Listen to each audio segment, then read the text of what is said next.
Hey y'all, Dustin with the Thicket here. I want to set the stage here for Ryan Kelly's episode. Ryan's a retired Special Forces commander, and this conversation goes to some heavy places: combat, loss, the mental battles that follow soldiers home long after deployment. If you've dealt with PTSD or trauma, some of this may hit close to home. Take care of yourself. If you need support, the Veterans Crisis Line is available 24/7. Just dial 988 and press 1.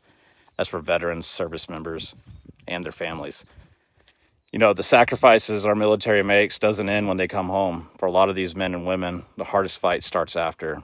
So, everyone who served, thank you. This episode is a small window into what that really cost, and it's an honor to share Ryan's story. One bit of housekeeping here. Ryan's mic did have some audio issues, and we apologize ahead of time. We tried cleaning up as best we can. So bear with us through that if you don't mind. It is a longer episode also, and but it's well worth your time. Anyways, that's it. Let's get into it.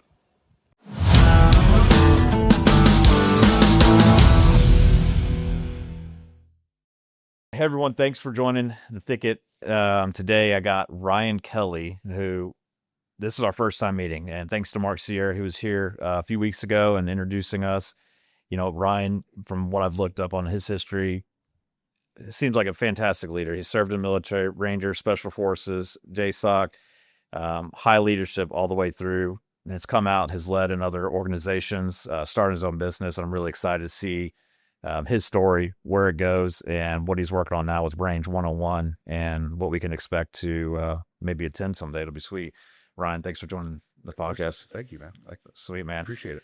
Yeah. I'm gonna read another quick intro, like a little bio, and I hope it's right. From what I found online, so we'll trust on it. Better than the real one. Yeah. I'm still shocked that somebody invited me to talk. So Good, man. And then we'll get into it here. Ryan Kelly, Boerne High School graduate, class of 96, retired U.S. Army Special Forces officer, Green Beret, who commanded a Special Forces company. Ryan was decorated with Purple Heart, Bronze Star Medal of Valor, and a Joint Service Commendation Medal of Valor. After his military career, he co-owned and operated Tommy's Express Car Wash locations across South Texas, served as chief of staff for the Data Analytics and A officer at USAA. Now back home in the Hill Country, he's launching Range 101, a tactical training operation, bringing elite level defensive readiness to people who take protection seriously. Does that sum up a high level overview? yeah, I wish all of it were true. The car wash thing didn't end up happening. I had. Oh, okay. That's why I had to go to USAA. I see. And we can get into that whenever you want. Sure, yeah. You want me to, No. We'll happen later. Okay. Yeah, cool. yeah, if that had gone, I wouldn't have gone to USAA, and I would be doing the Range 101 thing. Sure. And it was to nothing that we did, but again, We'll get It'll be fun to get into. I want to redig that one up. Yeah. That's good. You know, like I said, Brian, we have never met till today. I mean, a few minutes ago, Mark cooked us up, connected. You said, yeah, I'll hop on and do it. And Mark, appreciate it if you're listening. But in my digging for you, I was looking in LinkedIn, I found what you had on there. And I would like to read your about, because when I was reading through this, I felt like, holy shit, like this is one of the best profile like abouts I've heard in some of the stuff. Thank you. You may not think I don't know how you planned that was the reason, but some of your philosophy that you have in there, and from like a leadership role, I'm like, damn, this dude like gets it, and I'm excited to hear about it. So I'm gonna read it out if you don't mind. Please. So his about profile is: leading people and organizations in uncertain environments is my comfort zone. My approach isn't overly complicated. Communications is a force multiplier, and the 5 W's is a main requirement. Your best day was yesterday. Winning requires a team, and the team should only know one you. Winning is more fun.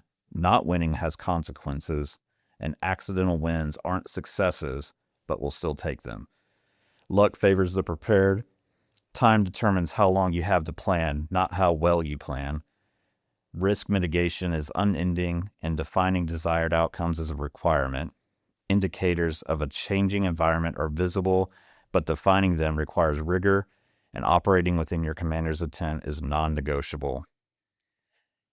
That's a lot to unpack, but your mindset and philosophy on leadership and that point of view, is that something that was taught, or is that earned? Mm.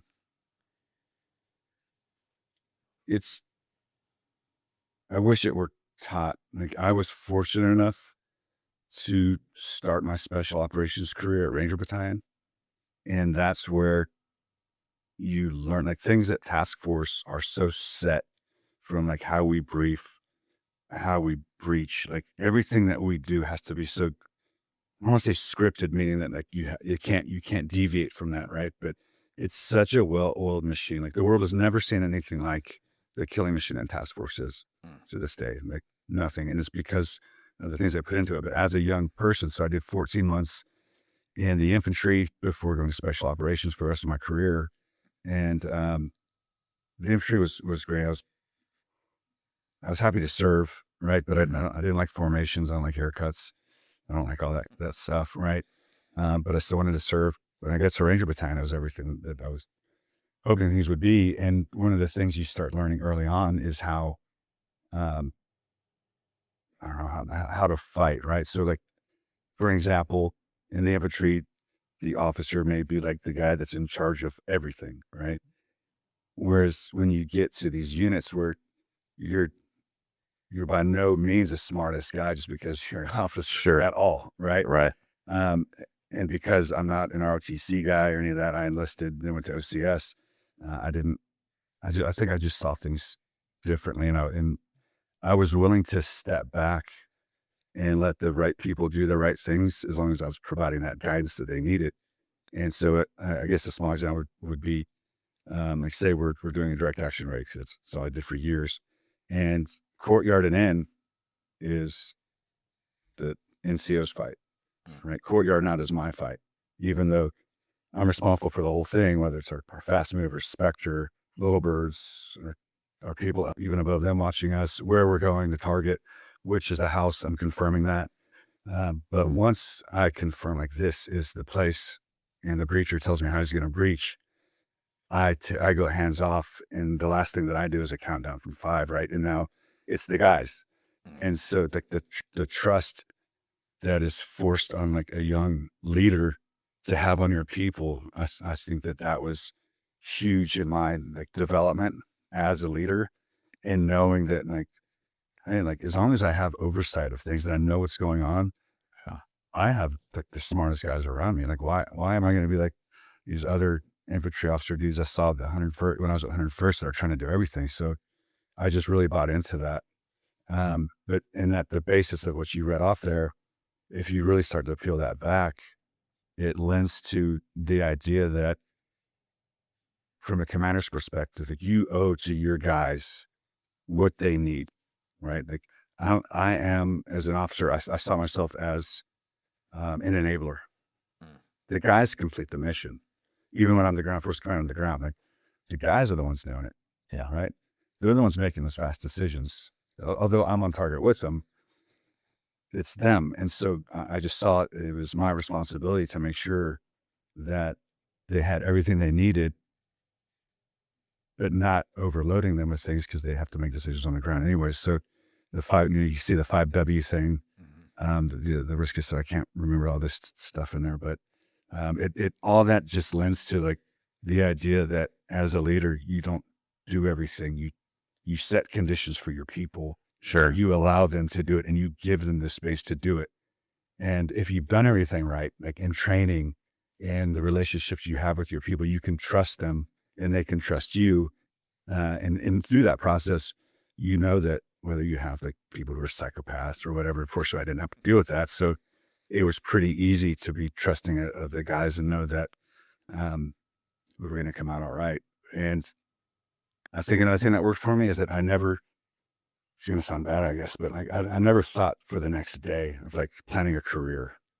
Yeah. I just wanted to be the best commander that I could be, so that we could get through the next day and survive. And then through working hard, I just assumed that I would be where I needed to be, climbing. So I think that helped me out a lot, because a lot of peers I saw were always, like, trying to look at what's the next job I need to get to move up. And I was always behind. I just didn't, even to this day, I don't think like that. I know, like, I'm driven. Yeah. I'm motivated. Right. But I'm more into, like, taking care of the people around me to achieve like whatever mission we're working on, not like what's next for me personally. Sure. If that makes sense. No, no, it does. And that's, it's almost counterintuitive to how we're conditionally raised, a lot of times to plan for your future. Got to plan, got to have your 10-year and your 5-year. And maybe there's merit to that. I think having goals and objectives. I have goals, but I didn't try to game things for my career. I see. Yeah. It was more like, hey, I'm here. Ranger Battalion or Special Forces hired me for this, not to try to think where I'm going to be in 2 years, like me personally. Yeah. Right. I just took the mindset that if I'm doing what I'm supposed to be doing, and even like the hard right things, and that's why it's kind of surprising that I was so successful with my guys, because unless the guys don't like officers, right? I don't know. You didn't serve, right? I did not. They don't really care for us. So for the officers that they do like this, it's one of two reasons. Either you're weak and they like to run over you and they're running everything, or you're strong and they respect you. And I was the further right one. I wasn't always the nicest person, but I still bring a bunch of Rangers out here annually to hunt. I was a Ranger on 05, 07. I still talk to all my team guys. I'm going up to New Hampshire to the Thicket Academy next month with my senior Echo, who's up there. So I don't know. It was just, I think I accidentally succeeded. And then that paragraph you just read is me trying to figure out, like, write down, like, how you got there. Yeah, what did it take to get there? Right? Wow. Yeah. This episode is brought to you by Bookkeepers. Located right here in Boerne and serving the Hill Country and beyond, Bookkeepers helps businesses with their monthly bookkeeping, payroll management, accounts payable and receivable, financial reporting, and fractional CFO consulting. If your business needs help telling its financial story, reach out to Bookkeepers today. Learn more at bookkeepers.com. That's BKKPRS.com. Now, let's get back into it.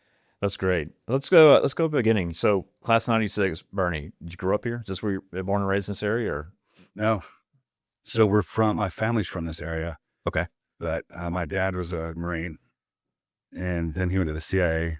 Oh, wow. And he was I won't go into that. So, but he did that. And so when, that's 94, so we were able to leave DC and come back home, essentially. And then my family's in Alamo Heights, but we came here because we're horse people. Okay. So that's how we found Boerne. Yeah. And then, but all my cousins are out here. Like my cousins right down the street. My great grandpa, we had a ranch in Utopia, all that kind of stuff. So it was like coming home. But sure. Yeah, that's what I call it. And yeah. If I can't, yeah. No, right. Yeah, I get it. I guess what's you're here, graduate, you head out, you're military, you've served all over. Now you're back. What's different? What's the same in your opinion? Well, can I go to something real quick? Sure. I think it'll be it's somewhat interesting, and I think it speaks to one of the things that I think is so great about America, right? So if we weren't, and you just kind of hit on it, I've been all over the world. I've worked all over, from like Ottawa, Rome, Tel Aviv, London, and then in the combat areas, right? And the people here like to compare things to, like, well, in Europe, college is free or healthcare is free, and it's like they don't understand like what that means. Yeah, college may be free, but in like, I don't know, I'm gonna just start a grade. I don't know what grade, but like 6th or 7th grade or whatever, like in Western Europe, they're like, you're going to college, you're turning wrenches, right? Because the state pays for it. So not everybody can just go. Like they select who goes. In America, it's obviously not like that. So it's free at what cost, right? Well, it's not so much free, but anybody can go. So you can be here is what I'm getting at. Sure. Sacrifice. And so I was not a person that should be here right now. I failed 11th grade. I wasn't a bad kid. I was an athlete. I didn't get in trouble, per se, right? Stupid kid stuff, but like I didn't like school. I thought I was a moron. Like, tests were like my biggest stressor. And, not until I got into special operations, I had to take IQ tests and do all these things, and I found stuff that I really liked. Did I really kind of take off and be like, man, and start being more confident in who I was? But the reason I'm telling this, like, even as a kid, like, I would have been, if I were in Europe, I'd be turning wrenches right now or digging dishes. Sure. Right? I wouldn't have had a choice to do this. And then I actually tried to enlist in the Navy to go to the SEALs. out of high school, but I tore my ACL my junior year of high school and I couldn't get in. And kind of funny story. So the Sotelo brothers, Mikey and Johnny Sotelo, who are from here, are both SEALs. And Johnny was my best friend growing up. And it's kind of a goofy story, but my dad had come home from Africa. And of course, I'm doing great in school. And I'm watching, no kidding, like the SEALs movie. I remember my dad walks through the door and he's like, "Hey, what's up?" And he's like, "What are you watching?" I was like, "Oh, this thing." I was like, "I could do this shit." He's like, "Oh, yeah? Grab Johnny Sotelo." He's like, "Grab Johnny. I'm going to listen to you guys in the Navy tomorrow." I was like, "Okay." And so Johnny couldn't go because he was supporting his family working at HEB. But my dad took all his information and me and put us into the buddy system in the Navy. And again, so I couldn't go, but Johnny went and made it to the SEALs with Team 3, did the invasion with Chris Kyle. Did some good stuff. And then Mikey followed his brother, and Mikey's actually back here in Boerne. He's a retired E8, and he's doing, I see Mikey all the time. We're great friends, and Mikey's doing some really phenomenal things. You should probably want to talk to him too. Like, Oh, I'd love to. and they're from, I mean, their dad, Hank, played football at Boerne High School with Sam Champion. Oh, yeah. This is The champion, yeah. time. Yeah. And at Boerne. At Boerne, but yeah. Champion was our principal. Yeah. So, okay. So, and now you're Yeah. what's just changing Boerne. Yeah, I guess it's kind of, you were here younger. I'm assuming while you were gone and serving and did your career adventures. How were you coming back on here? Was it always home here, or was it kind of all over? So Janice is my wife, and I met her in Southwest Texas. She's been coming here with me since '98. You know, we took off. So up until we started having kids, and anytime we had leave, like we just would haul ass back here. And, you know, she had all her girlfriends that she's so tight with, and I have all my buddies. And so Boerne there wasn't it didn't seem like a lot of change up through 2007. That's when we had our first son. And it didn't seem much, you know, there's always change, right? Sure. It was fine. Yeah. But when we quit coming back, I just started deploying. I was never home. We got 8 deployments. And then even when in special operations, the crappy thing, if you're a dad and married, is once you get back, you're still gone. Like, and you take off again. We're always gone. So we quit coming back here. So when we moved back, it's funny. So we had a 2-year-old and we're trying to driving back to bring all our crap. So kids are 10 years apart. So this is 19, we're moving back. And we stop at a buddy's in Houston. And as we're doing the last leg in here, we hit, like the rim area, and it's just dead traffic. And I'm like, The hell is this?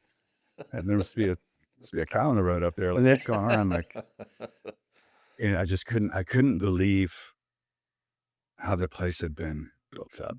Yeah. And I'm not against, you know, it sucks. It's sad to see it go, right? But if you're one of those people that's going to dwell on that, well, then you're always going to be unhappy. Yeah. You know, just do what everybody else did. Now go move to Waring. Yeah. Because when I moved here as a kid, like the first time I ever walked down Main Street, Boerne, was 2019. Because nobody got on. We would go to, what was it Rivendell? What was the River Center? Where we got the Chop Barbecue in the gas station. Oh, yeah, right where the Shell gas station was, right? Riverside. Yeah. I mean, that's the only place that or Beret. I think that building's gone now. So, But you didn't, like, Main Street, there was nothing there. It was a cut through for school. Like, it was a shortcut because nobody was on Main Street. Yeah. There was, you know, it was simpler times, you know. There's a lot more cowboys here, a lot less yuppie-ish. Yeah. Right? I think George Strait and Stone Cold were the only famous people here. yeah. Yeah. And now it's like, There's a lot of, they're all here, yeah. you know. It's like, man, whatever. Waring, that's actually where I'm at. I moved out to Waring Welfare, and it's one of those, I can't wait to go further. Once the kids get older, and it's the further out I can get, the better, but, it's going to keep going. And I think it's just part of life, right? Yeah. It's a good thing. It's great for the business, great for the town. It's growing. We're doing things right here. People want to be here. But for those that want that solitude and that old town feel, you're not getting any more, right? It's quickly coming out of that. And so I hear the arguments like Boerne gone forever. Yeah. Depending on how you look at it, but it is nice that I don't have to go to San Antonio anymore either, because I can get everything I need at Boerne also. So you remember when you would leave San Antonio, like it was completely pitch black after days of awe, right? And just Texas was shut down at like 6. Yep. Like it was nothing. No, it slides all the way down now. I mean, it's turning like 35 out to New Braunfels, and it's just all going to be one. Well, we have the largest Lamborghini dealership in the world in Boerne. It's wild. I guess I need to get a Lambo. Yeah. Well, if you do, I want to ride. So your father served. He tried to get you into SEALs and was that growing up? Like you thought like, hey, I'm just going to serve. Like, is that what the plan in your head you were going to do as a child? Yeah, I was going to be a Marine. So my dad's dad is a retired Army SF guy, 3-war vet, commanded MAC-V SOG, Vietnamese Ranger fire bases in Vietnam. My mom's biological father, you can't see on the head. He died. Oh, wow. He was killed on his second sortie in Korea, in the Korean War. He's still in North Korea. We never got him back. And so his best friend married my grandma. She was still pregnant with my mom. And then he retired. He was the base commander at Kaneohe and then retired. Yeah, butthurt he didn't make general on the first go, so he got out. And then they moved back here, back home. So both my grandfathers retired military. My dad, military, and like I said, CIA. And so I thought I was going to be a Marine, man. And so when we moved out here to Boerne, and again, it wasn't like it is now. Sure. But it was still nice, right? Yeah. I'd never seen houses like in Fair Oaks. Yeah. I lived in military towns. Yeah. And of course, like my grandma was she had a very exclusive jewelry business in Alamo Heights and serviced a lot of the nationals and all kinds of people around here. And I don't know Alamo Heights and all that stuff is. But when we drove to Boerne, I was like, where do we live? I'd never seen anything like it. And so I immediately was like, I don't want to join the military. I want to do whatever these kids' dads are doing. And I joined the military. We could get into a lot later whenever you ask that. No, I mean, that's kind of as we go down your path, I mean, that's the story. So you were going to go SEAL, tore your ACL, you couldn't get in. All right. And then you were talking about, you went Texas State. Is that what you said? Yeah, but because I've been such a core student, I couldn't get into any school. But UTSA back then didn't require any SAT type stuff. Yeah. It was like a SAC. Yeah. It was just a commuter school, really. Yeah. And I don't mean that bad, UTSA, and it wasn't, but you guys are a lot different now. Much respect for UTSA, but I had to go to UTSA or SAC. So I went to UTSA for 2 years, and then I transferred up to San Marcos. So what what'd you major in? Or did you finish communication? Communication studies, just because I thought I wanted to be like a DJ, like sport, like a radio personality. And UTSA didn't have mass comm, so what they do, you do communication studies and do internships at whatever radio station. That's how you get into it. And it was great for me because it didn't require math. No math. It's like yeah. I wish I was good at math. Like, God, you could have given me that skill. But you didn't. It's okay. I am who I am. So you want to do the DJ thing. I didn't know. You're something. Yeah. If I had to say something. Yeah. I was on like that homecoming court at Kearney, and they're like, so what do you want to do? Go to college? Like, this is my student year. And I'm like, I don't know where I want to go to college. I don't even think I can go to college. And I don't know what I want. So I had to make stuff up. Like, sit through the read off. Yeah. No, they can't hear me. I haven't even thought that far. Yeah. Everybody in Boerne's like, I'm going to SMU or UT. And I'm like, oh, I guess I do have college in a year. Yeah. The extracurricular activities are a little more nefarious than I'm others. not, if I'm not interested in something, my mind won't attach to it. It just doesn't. Yeah. And I was high school. Most of school, really. Yeah. Most. That's interesting. So I'm thinking timeline. If I have a guess of what got you back, say, hey, now I'm going to go back to military, just on time frame. As a 9/11. That's what I tell people. That's what you tell. It's easier to say it that. Okay. So I graduated in December 2000, and the .com bubble hit, and there were no jobs. And like zero. Like, so all the people who went and got the baseline professional jobs were all laid off. Yeah. They were all waiters and waitresses. So I couldn't even get, I moved to Austin with my brother, and I couldn't find a job at all. There was nothing. And so I was like, I called my dad, and I skipped a couple of things in there, like doing stuff that's not really that important. And I was like, hey, I think I'd like you to take me to, let's go talk to some of your military, people and see what they say. And of course, he's all motivated. Get my son a job, and my family's all military, gung ho. He's like, yeah, join the Air Force and be a pilot. And I'm thinking, like, I just need a job, like Something. or what I do. Yeah. And so I went to the Marine Corps first and talked to them. And this will be the first time I've ever said this, really, especially on something like this. But I had ADHD, the ADHD, and took Ritalin as a kid. And so I'm talking to the guy, the Marine captain. Everything's going great. And then he's like, so you been on any medication? I said, Ritalin. He just closes his book and stands up. He's like, can't join the military. And he said something about me being crazy. Like, we can't say crazy people or something. He just got up. Wow. And I called my dad from the truck, like, hey, I can't. This is what he said. And him being a CIA guy, he's like, welcome. We're going to go to the Army. Don't say shit. Don't bring that up next time. I think nothing against the Marine Corps, but I have a warm soft spot in my heart for the Marine Corps, given my family. Sure. But the Army was the best fit for me, because the Marine Corps they're gung ho about being Marines, right? Whereas the Army has really taken on the British regimental thing. Like, the Army is more into like our regimental histories than just being Army, right? It's like the Marines are Marines.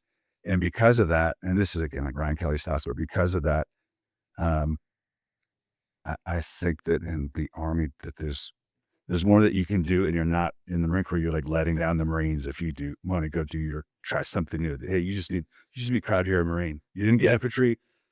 You're a transportation guy, but you're a Marine. Whereas like the Army, like, are the Marines that as a smart organization, they look good and they present how they want to. But the Army, you can be whatever you want to be if you have the potential. I mean, from the best logistics person, right?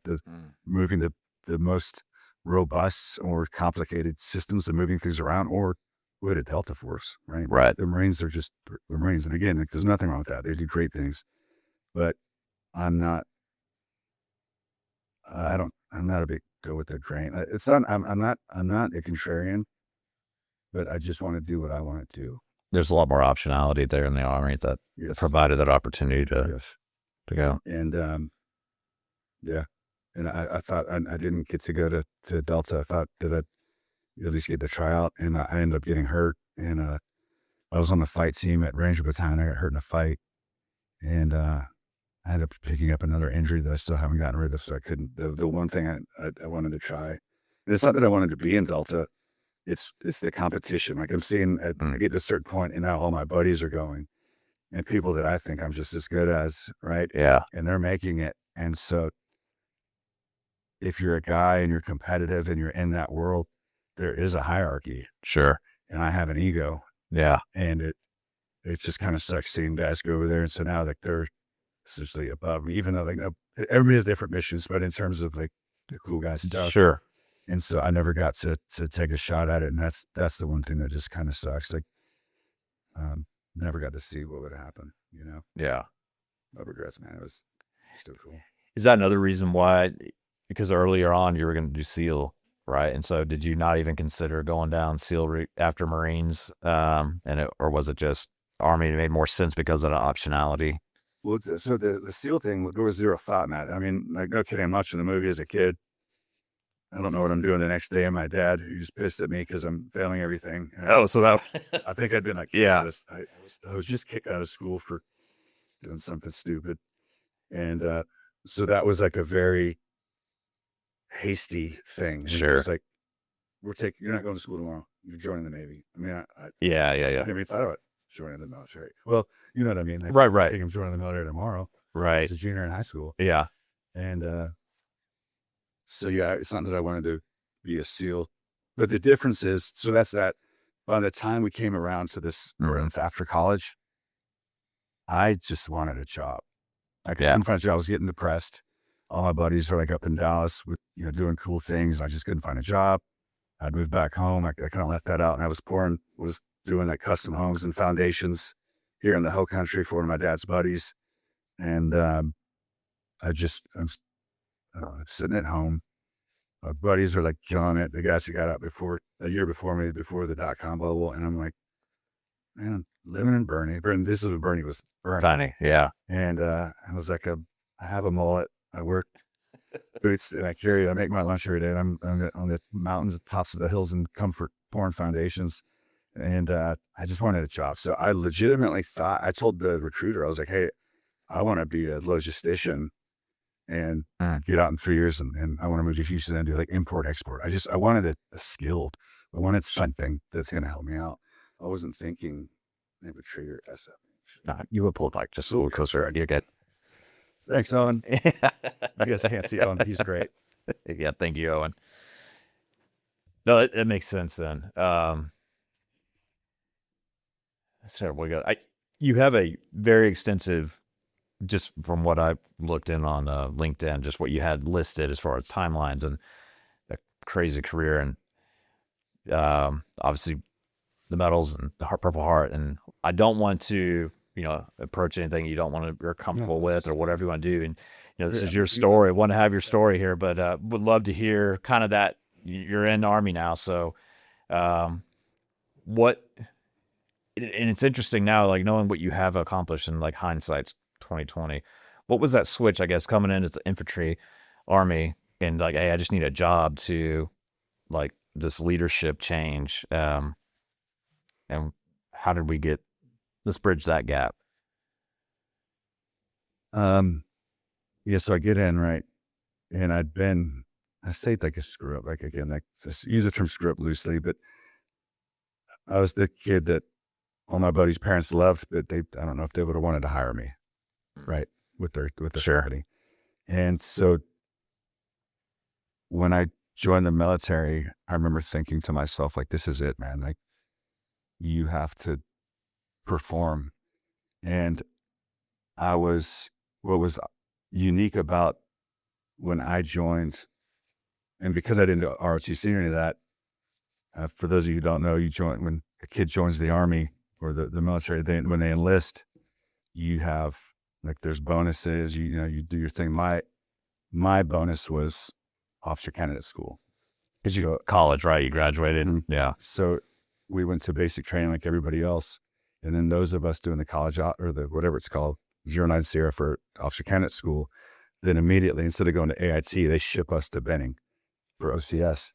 And we were called the 9/11 babies because almost my entire company at basic training was all going to Benning.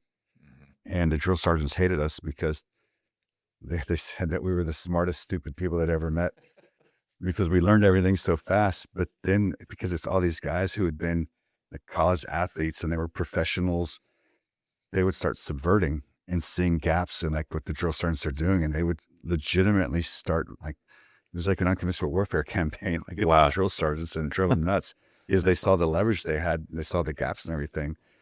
And so the reason I say that is that I didn't see it like them because I hadn't been a success. These guys were out like pharmaceutical reps or doing all these things. So they didn't take it as serious as I did because I felt like it was my last option.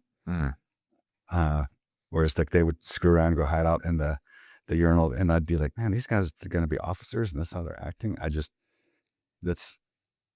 there's nothing wrong with it per se, but I just was like, man, I can't do that. Like, sure. Because I would have been a leader of that back in the day.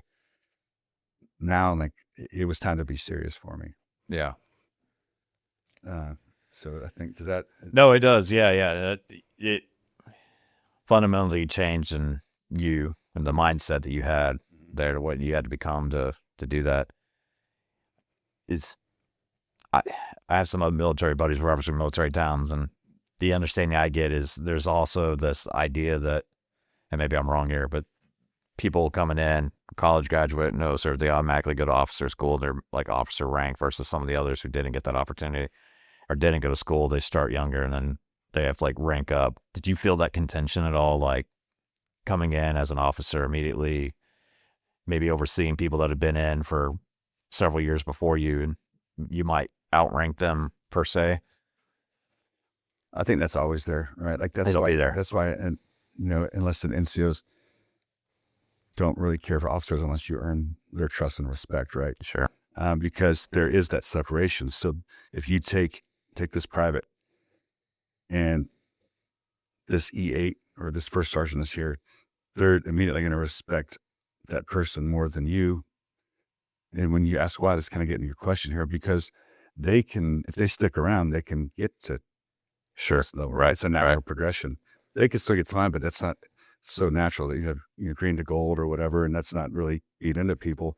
So officers are already separated, right? Uh-huh. And then when you look at things historically, how officers, the separation of things, they ate separately, they did this and this. I think that's why historically, or a component of historically why Resentment almost. The boys, as we call them, don't really care for officers. But again, like you have to earn that. And it was important. It was important for me to earn their respect. It was hugely important for me. And I didn't see that a lot with guys. I certainly saw it more with people who grew up playing team sports. Yeah. But the officers who were just like really smart guys, I don't think they got that.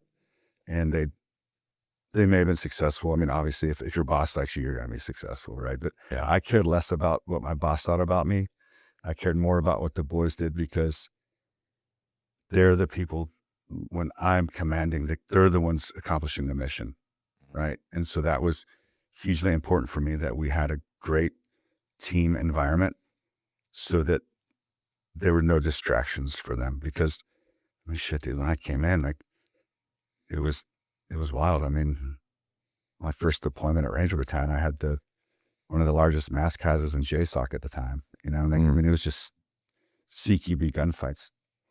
I mean, it was wild, like absolutely wild, like fucking wild. Wow. And so you needed the boys to trust you and respect you, because so many things were on the line. Yeah. I mean, that's, you're doing the hardest thing in life. No. That you don't think so? Fighting for your life? I mean, isn't that the most fun thing? I guess if think about it, like, so it's easy to take that perspective, right? And I think it's great that people respect the military now. Like, it would suck coming back from all this stuff, and it's like Vietnam, where people were spitting on you. But you're looking at it from your seat. Yeah. If you look at it from the seat of the person doing it, every single day we train for that.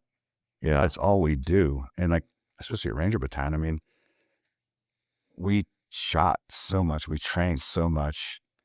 I mean, when I mean shot, like, I left the 101st, and it was a fiscally constrained environment. So that was 2004 when I left. I remember we had 60,000 rounds of 7.62 link for the entire battalion for 240 gunners, right? I used to get that 60,000 rounds just for my platoon for one day. Wow. Right? I mean, like, That's a lot. We shot a lot. Yeah. Yeah, where was I going like that? Why did I say that? I'm sorry. No, you're good. You're good. We were kind of discussing the that change there. I'm losing track too. Yeah, no, I'm trying to think ahead as well. So you're good. Trying to hit like the important things that I think that I think are. I was saying it's the hardest time right in life. Like you're wanting leadership because like, that's what we did. I mean, but you thought it was fun. Like, it's like you're training. This is what you do. We trained, and this is going to sound awful, and I have issues that I have to get, between me and God for the things I've done. But it's all we did is practice killing people. It's a very extreme environment, and it's a very ruthless environment.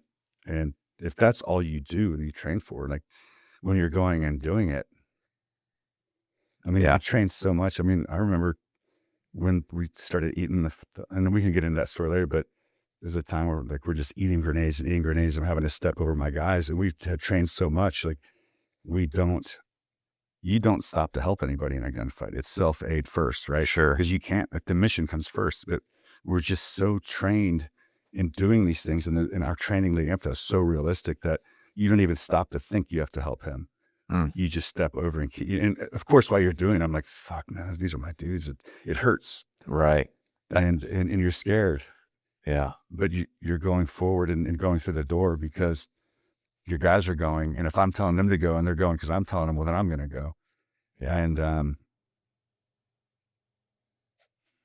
yeah, that's just what so it wasn't, because I was thinking about this the other day, like think about like these events, right? And you'll hear more about these, but why do you guys, this happens to these people, you watch your buddies die or like you're taking all these casualties and you still keep deploying, right?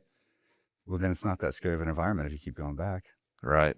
Right. That is a weird paradox because it's like, why would you want to go back if you're scared of it? Yeah. And it's, and then you hear a lot, or what I've heard and read and seen is a lot of guys, when they get out, it's like, they need that chaos and structure to get back. And, it's so much of their life and who they are. And I don't know if you've experienced that, and maybe we'll get in that, but, it's a weird paradigm for someone who's not done that, who's not seen that. Like for me, putting myself in that situation and be like, oh, this is going to be insane. And why would I ever want to go back? But yeah, grateful to those because that's what we've needed. We need individuals to go out and do and perform these things.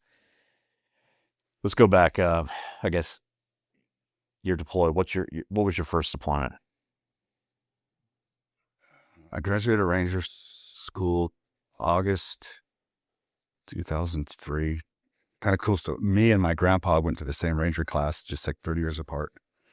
That same summer class, like June to August. So I graduated that.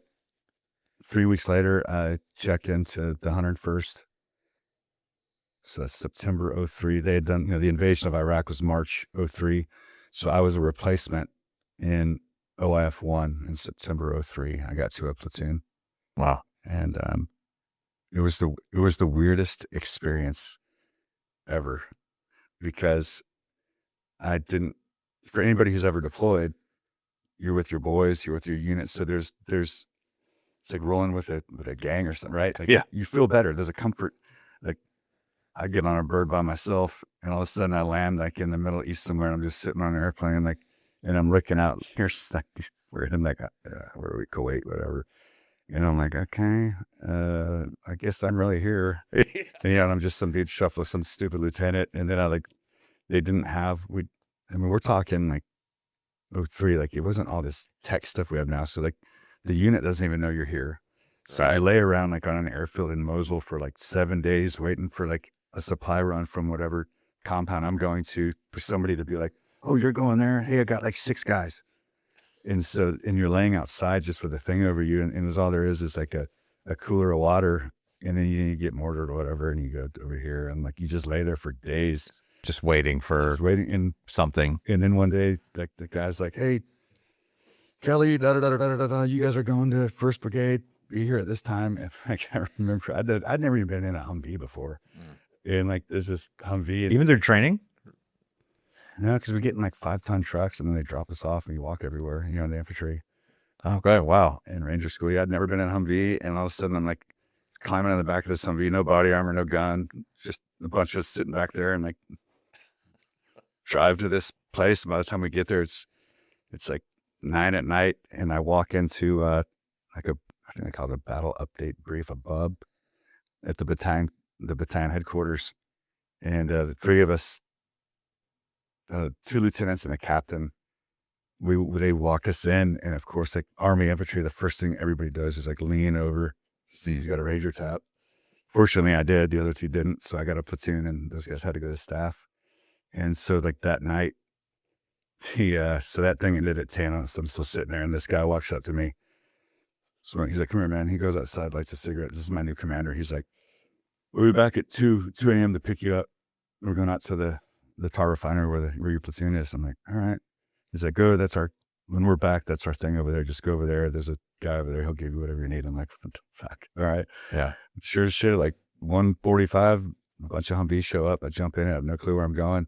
I get to the company CP and, it's now 4 a.m. and this artillery lieutenant is like running the radio. He's like, hey, just lay on this cot. Your platoon's starting to drive you in the morning. And I remember I fell asleep immediately. And like 2 hours later, like I wake up and there's this like shredded Skeletor-looking guy standing over me, just standing there staring at me, not talking. And I look at him, he's like, who are you?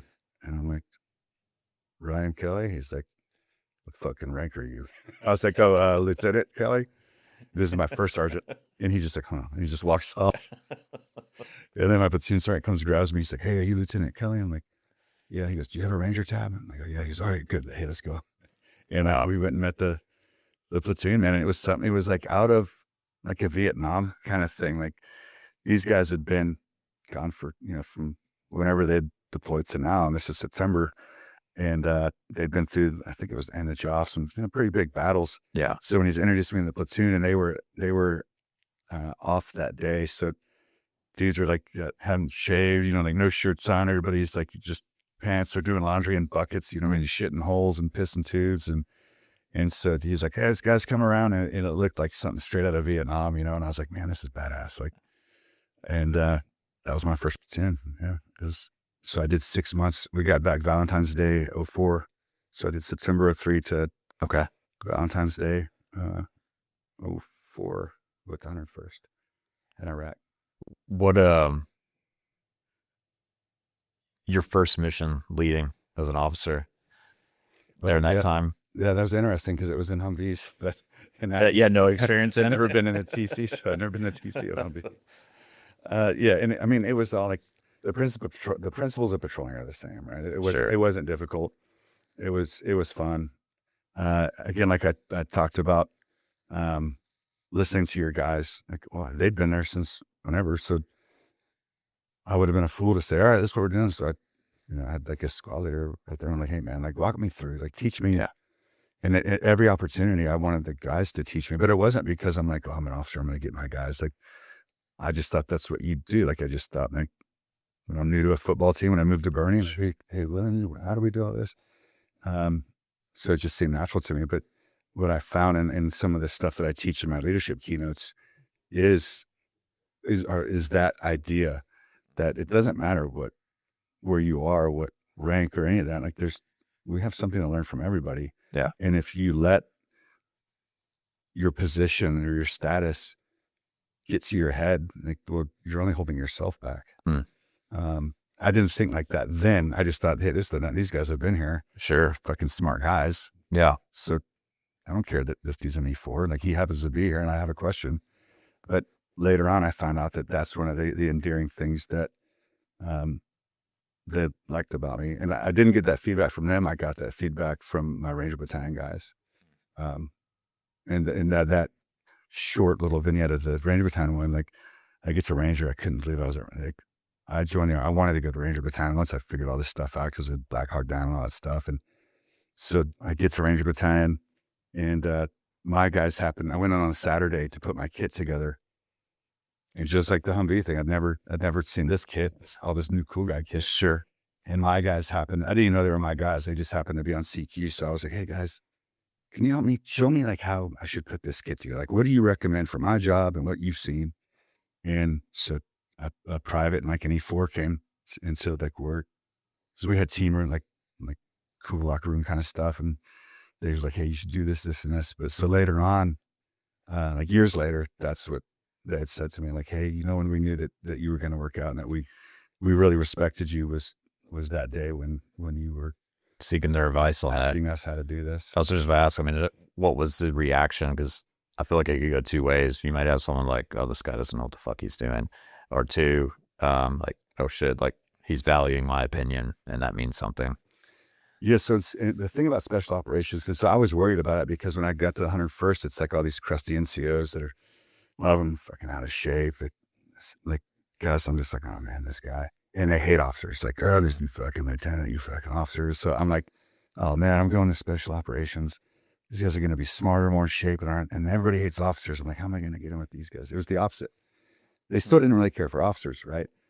But you wouldn't have known that because they're so dedicated to the mission that they take it. It is their responsibility to get you up to speed with them as fast as possible so that you can be value to them. But the flip side, if they can't get you on board, you'll be gone in a few months. Yeah. And so that's how they see it. It's a very, very professional place. So even the guys or the NCOs that just weren't going to like me, not in my platoon or unit, maybe other companies or whatever, that you just know, like they were still of that mindset, right? Sure.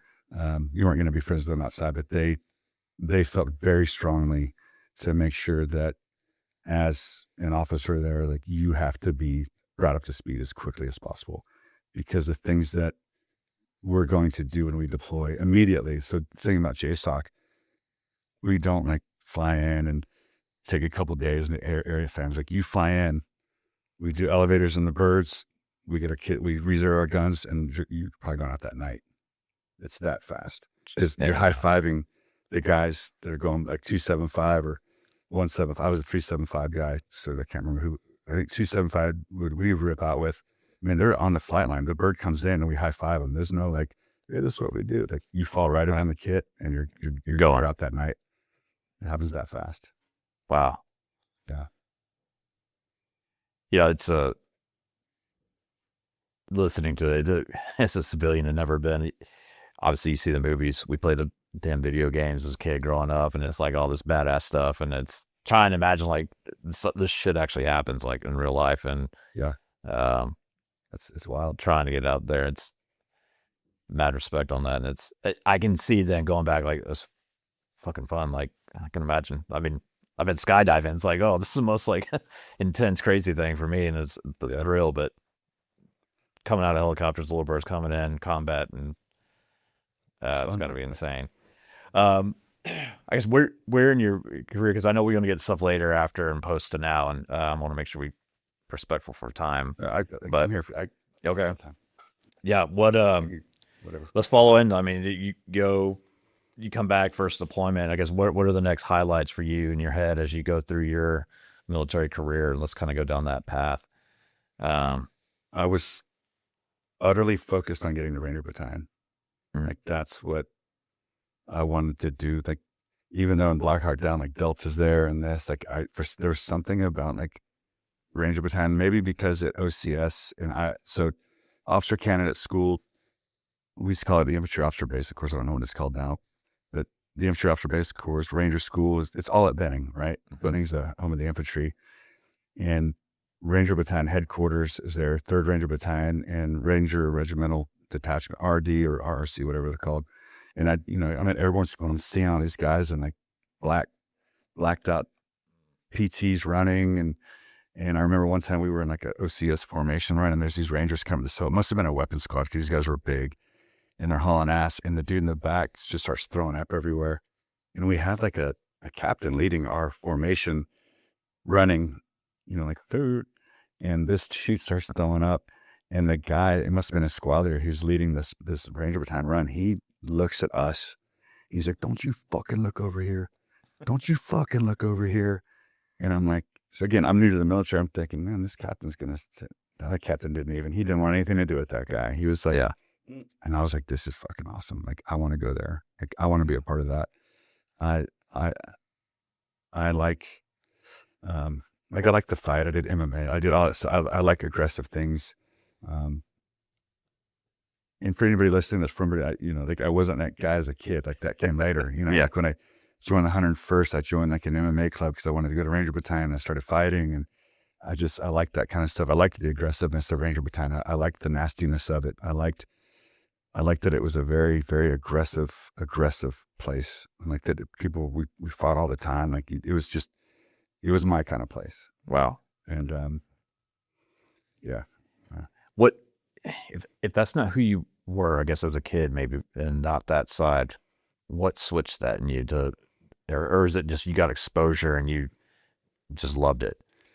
It was Texas. It was college in Texas after midnight, to be honest with you. So for anybody that's watching this and not listening, if you can see me, like, I'm not a very intimidating looking person. And if you're from Texas, at least back then, I don't know what it's like now. I think people are probably a little softer, but at bars in Texas after midnight, you're getting in a fight most of the time. Yeah. And dudes would come up to me and like think I'm like some weak person because I'm always walking around smiling and I'm talking to everybody. And people would like try to start shit with me. And I was like, oh man, go on, let me get you a beer. And one day I just had enough of it. And I just started fighting. And I started realizing that people aren't as tough as they really think they are. These guys who start fights. I've been jumped. I had the shit beat out of me, but I've never lost a fight one-on-one or anything. And not that I'm so tough, but I just started realizing that people really aren't that tough. There's a lot of bravado. They really don't know what they're doing, and they're not really ready for those things. And that really kind of cemented things in my head that most people are weak, and I'm not one of those. Wow. And so when I got to Ranger Battalion, it was like a perfect storm because every one of those guys there I felt like me. You know? Sure. I mean, and proof of that is what's it called? The FRG, Family Readiness Group. They do these like meetings where all the wives come in, because in a unit like that where we can't tell our spouses where we're going, like if the pager goes off and we disappear, they can't know anything, and they have to be very disciplined and dedicated to that idea and not talk about it. And so the FRG was really big there. And it's not like all these guys at Ranger Battalion are like really good looking guys, but it was like a sorority meeting. Like all these women were like really attractive. And it's because these dudes walk around with 10-pound cocks. Like they don't like Confidence is just skyrocket. Yeah. That's I noticed that almost immediately. Like, where are these guys' sisters? Like, where are these attractive women? And that guy with her. Like, it's because he walks around like no, I'm taking you. Yeah. And it was just my kind of place. And I didn't want to leave, but as an officer, I had to. Yeah. So, yeah.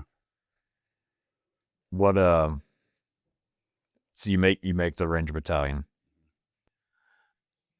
Where you go from there? So because of everything that I'd gone through, the first deployment was extremely kinetic. Like I told you, I don't know how many people we killed. Almost every one of my gunfights was in rooms. I mean, I've been hit by grenades. I've been blown through doors multiple times. Just done things to people that I don't. If it were World War II, I'd like to think that I'd feel better about the things I've done, because it was to prevent like the Germans from taking over, right? Like, what was this all for? It was, what the fuck was this for, right? Yeah. So I've done all these things to these people, lots of people, Yeah. lots and lots and lots of people, and I don't know why I did it, and that kind of kills me. Because at the time it wasn't that, like there was a communication mission, like WMD, like whatever the reason is that we're there and we're bringing down this faction of a being, and we're going to take control. We weren't even thinking that back then. Like the whole country, we were still reeling from 9/11. So the Iraq thing was like smoke and mirrors. Like, right, because the real that side was Afghanistan, right? Right. That's where it really needed to be, and this was shouldn't even have gone there. Like, I do have some questions on that later on, but yeah, certainly, I'd love to talk about that. But when I got to Ranger Battalion, like one of the things that I really liked about JSOC was when I was at the 101st, they'd be like, "Hey, go to this grid. We think that guy's bad," and you go there, and it's like they kick in the door. We think we're doing a raid. It's not a raid. And there's like a guy squat, like in his little squat in front of the TV right here, watching Stripes, and his kids right here. And we kick in the door, and he'd be like, "Oh, like he didn't do anything. He wasn't bad." Like, it just started wearing on me, and like screwing with all these people that didn't do anything, because some guy doesn't like this guy, so he'll do a walk-in and say this guy's bad just because he doesn't like the guy. Yeah. And we're just messing with these families, and I just felt like we were making people bad, and it was really weighing on me. So the thing that I think I was able to obfuscate all the killing that we were doing was knowing that like we were 100% target, right? Like we never hit a bad target. That's how good JSOC is, that good, even back then. And I won't get into how they are that good, because even though technology has changed, the TTPs are still somewhat similar. But that felt good. And then because it was 100% and they were bad, well, I didn't mind killing them. Yeah. But the things that started to kill me really was when you're doing this, oftentimes like their kids are there, killing these people in front of their kids, you're killing these people in front of their wives. And the movies will never get it right, what a bullet does to the face. or Yeah. it just doesn't. Like it's nowhere. Hollywood's never gotten that right. What it does. Yeah. So it was, to me, it was the suffering, seeing the suffering in these people's faces when we're doing what we're doing is what ultimately really started making me think about things. But it didn't stop me from doing it. It just started in the back of my mind. I'm like, why are we here? Like, what are we doing? Because we're Right. What is this really we're solving? ruining a lot of lives right now. And are these people bad because they're bad, or are they bad because we're here? Yeah. You know? You know, as I took I watched some classes that were brought by UC Berkeley, and I don't know, actually it was a Harvard professor deal, but it was going through and it was right at kind of in the war. But the idea was empathy in these lectures, and he went on to like, okay, what is empathy? And what kind of hit home for me on there was he talked about this in like Iraq, and like trying to really, true empathy is like being able to put yourself in somebody else's shoe and view it from their opinion and their worldview and their reasons why and how and who they are. And never once that I thought, I was like, hey, what we're being told and from this side, and so and we got war, there's bad guys, high level, this is what we're doing, not the nitty gritty now that we know. But from their point of view, it's like, who the hell are these motherfuckers coming in? Like they're coming in. Yeah, we are the big bad gorilla in the world. Like we own this shit. Like, why the fuck are they here? And what are we doing? And like how being empathetic to them. And it's I can't imagine, from that. And I never really thought, like, it's hard to say, but like, were we the bad guy? Like, Yes. there, right? Yes. And fuck, like to know that, and like, where's the fucking accountability? And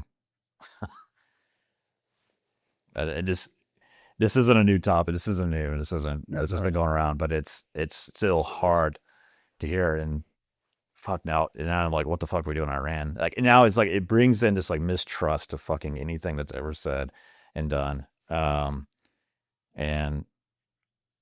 it's terrible. It's like who the idea of this American dream and the patriotism and who we fight for, and we're out, but it's so misguided, and like who's really pulling the strings behind it? Why are we really there? And it really brings into question like all of it. I mean, it can get real deep away from this podcast, but it is that's rough.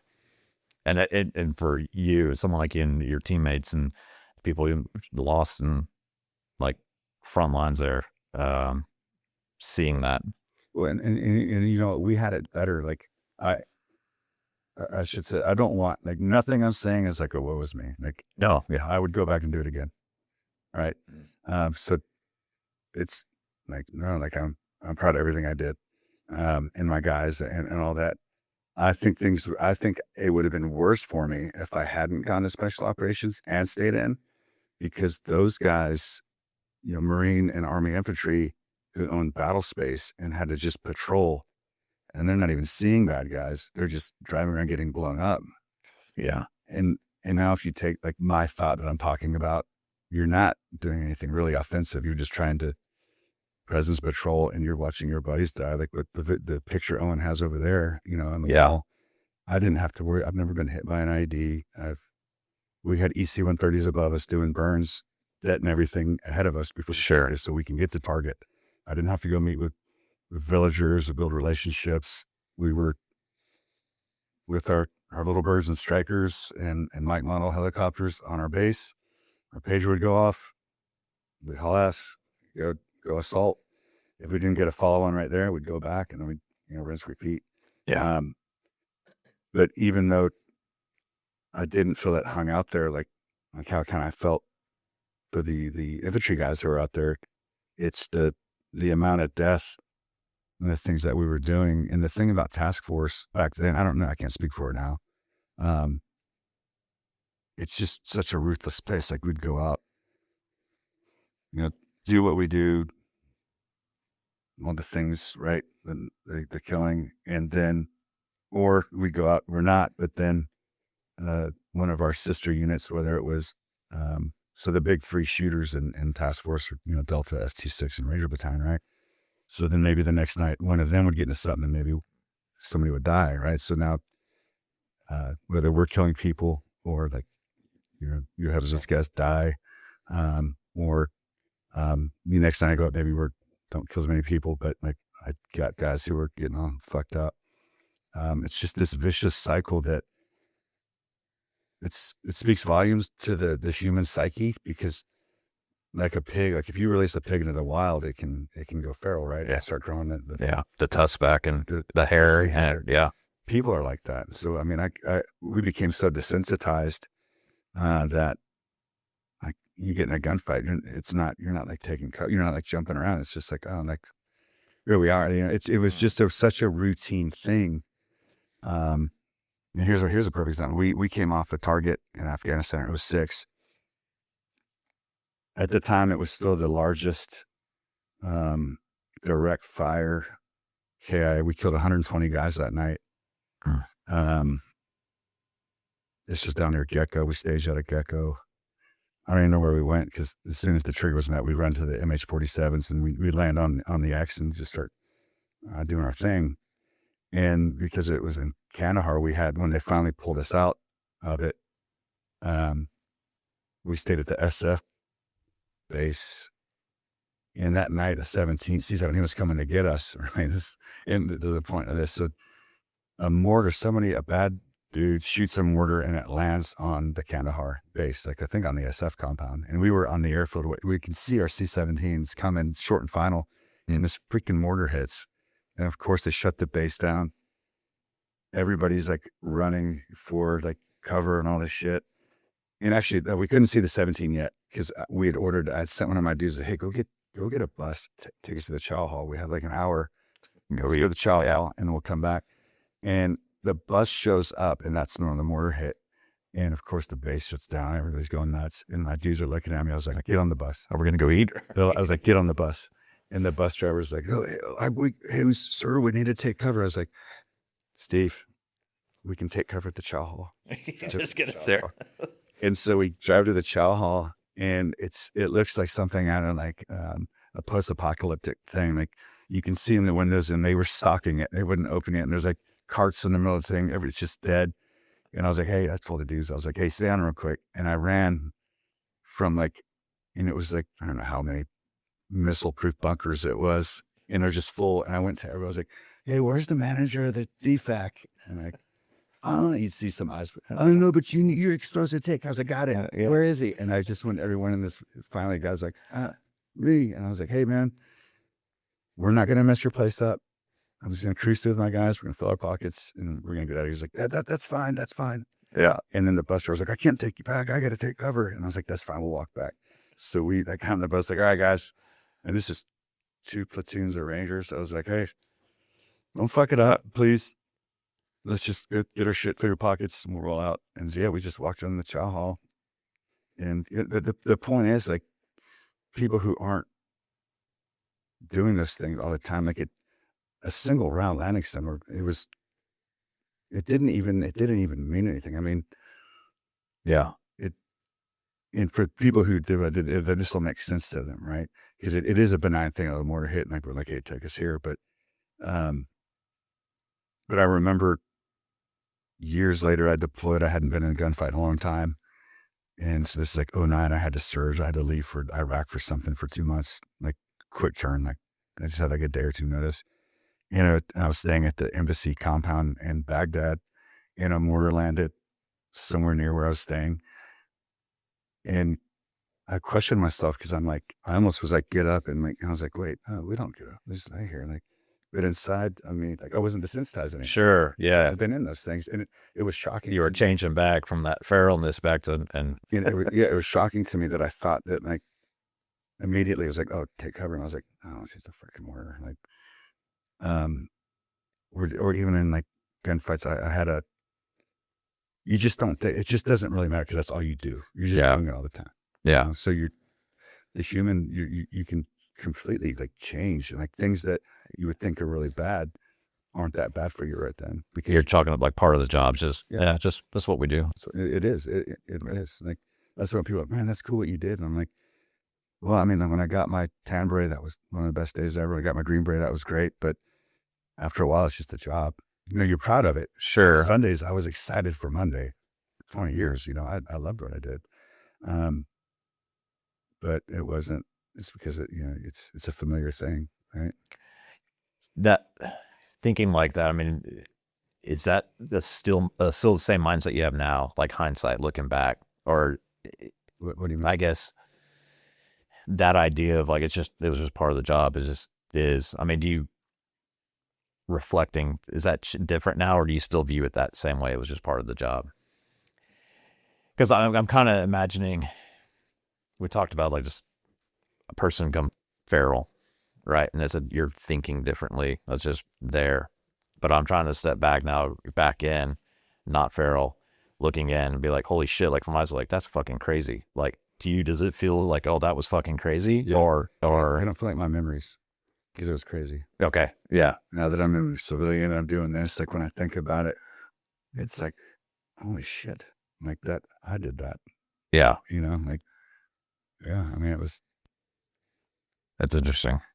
I mean, like the things we'd have to do, like you have to just, the big thing about like special operations, like if you're a shooter, there's all kinds of special operations people, right? Yeah.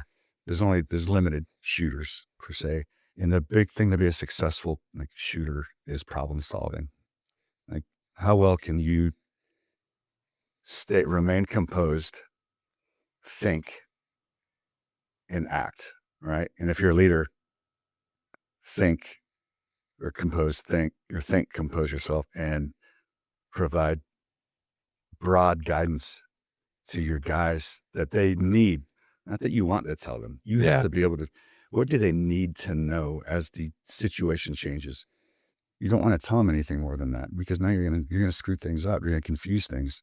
So that's what makes a successful person in that world. And communicating like the only, make sure I'm understanding this, like just those critical items that they need to know right now that's going to save their life or in the mission. We didn't think about saving lives. Okay, so just killing the bad guy. Killing the bad guy, completing the mission, and this is what we need to do now. Yeah, I mean, these are the kind of units where if we take a casualty en route to the objective, that we don't stop. You just got to keep going and come back. Like that, whoever gets hurt or whatever, we'll evac them from there, but we're not going back to base. Like we're going, because these are all high value targets. All right. And so there's no stopping. Like we don't come first. Yeah, the objective is. Yes. And everybody knows that. And that's why when I was talking about the training, you don't think to stop and start treating your guy. You can see that he's got his guts or shit might be hanging out, but he has his arms and he knows he is not treating himself. He knows if we don't die that we'll come break. Yeah. We've got him. But that's how it is. So an example of that, when I realized that, when I started feeling really good about it, we were hitting this target, and we had to hit. The buildings were right next to each other, right? It was humid as shit. It was summer 2005, and because of this target. So when I say an objective is a person, right? Just know that, Right. So this objective, there was 2 or 3 top 10 people in TF North at this place, and there was 2 compounds side by side, and we had to hit them simultaneously. And because of who these people were, we took some other precautions. Like I had to push Spectre off, fast movers off, and had Little Bird staged somewhere. And so the trigger for me to start my countdown on this one was that Little Birds becoming audible. Because we needed them on station immediately because of what we thought was going to happen. Well, things start going downhill. Doors over there are metal. When it gets cool at night, but it's steaming during the day, the sweat starts to bleed. Oh, sweat. And our charges wouldn't stick to the doors. And for all you special operators out there, that back in the day, they always teach you to bring a prop stick, but nobody brings them, right? Because we had all these cool, unique tapes that are just wild. I mean, you stick this stuff on something, and the paint's coming off. It's not, but we couldn't get it to stick. So I'm looking, and remember what I told you. Like when I would leave the force, I would move up with a very technical person that would help me find what we're looking for, and then a security element. And we'd move out on our own. I'd be like, all right, this is target, this is 1, this is 2, boom. Hey, I'd ask whoever's in support, hey, sparkle target, to get a sparkle to confirm that I'm right. And then I'd radio back to my platoon sergeant, hey, bring the element up. And while that's going on, I'd already met with my snipers ahead of time, and they've got these hook ladders, and I know where they're going. They're climbing to a building. So one of the things that we had to have set first before we'd initiate the breach was snipers would be set to support. Right. And so I needed them to get up on this one. They had to get up their own time because, again, we were going off little birds. Normally the snipers would tell me they're set And ready. and They're waiting audible. They're right. little birds are coming. They're not These communicating. kids are fucking climbing these things. They're getting up. And the guys, I'm like, hey, this is it. I look to the 2 assault elements. I'm like, hey, tell me how you're going to breach. And they said, like, hey, explosive. And at that point, I leave. I'll go across the street on every target. I take a knee, and now I'm looking at everything. And now the NCOs, like, this is their fight. It's not my fight anymore. My fight is outside of that. And so I go so I can watch everything. And I'm sitting there, and the 2 charges we were using, so we bring charges for everything. So there's pushers, there's cutters. I think we were using for these, it's called ECT, explosive cutting tape. So I think they were 12-inch, if I remember correctly. For anybody out there, I'm getting this wrong, it's been a while, but I think they were like 12-inch, 600 grain ECT on 40-foot no-L2 a Mark 58, right? And so I'm looking over, and the 2 charges get set. The breachers move back to where they are to assault, and I just see 1 charge. Boom, fall on the ground. Oh, shit. Hey, like 3-3, charges on the ground. You see him, fuck. He gets it on, and he goes back, and I'm like, hey, little bird's inbound, like 20 seconds. I'm like, hey, all right, got it. And I look over, and the other charge falls off. And I'm like, I can't fucking believe this is happening. Like, and so this gets in, and we're talking about the problem. So I'm like, remaining calm, like, shit's about to be really bad. The people that are, this neighborhood we're in, everything is catastrophic, potential for something getting catastrophic. So very calmly, quick, I said, hey, if we think we can get 3 seconds of these things before they fall, breachers, I'm sorry, but you're going to have to hold them. Hole in the whole ass. Yeah. And obviously, like, I didn't have to say, like, don't stand on the federal funnel. Like, these guys have been doing this a long time. So it's like, they're here holding this thing.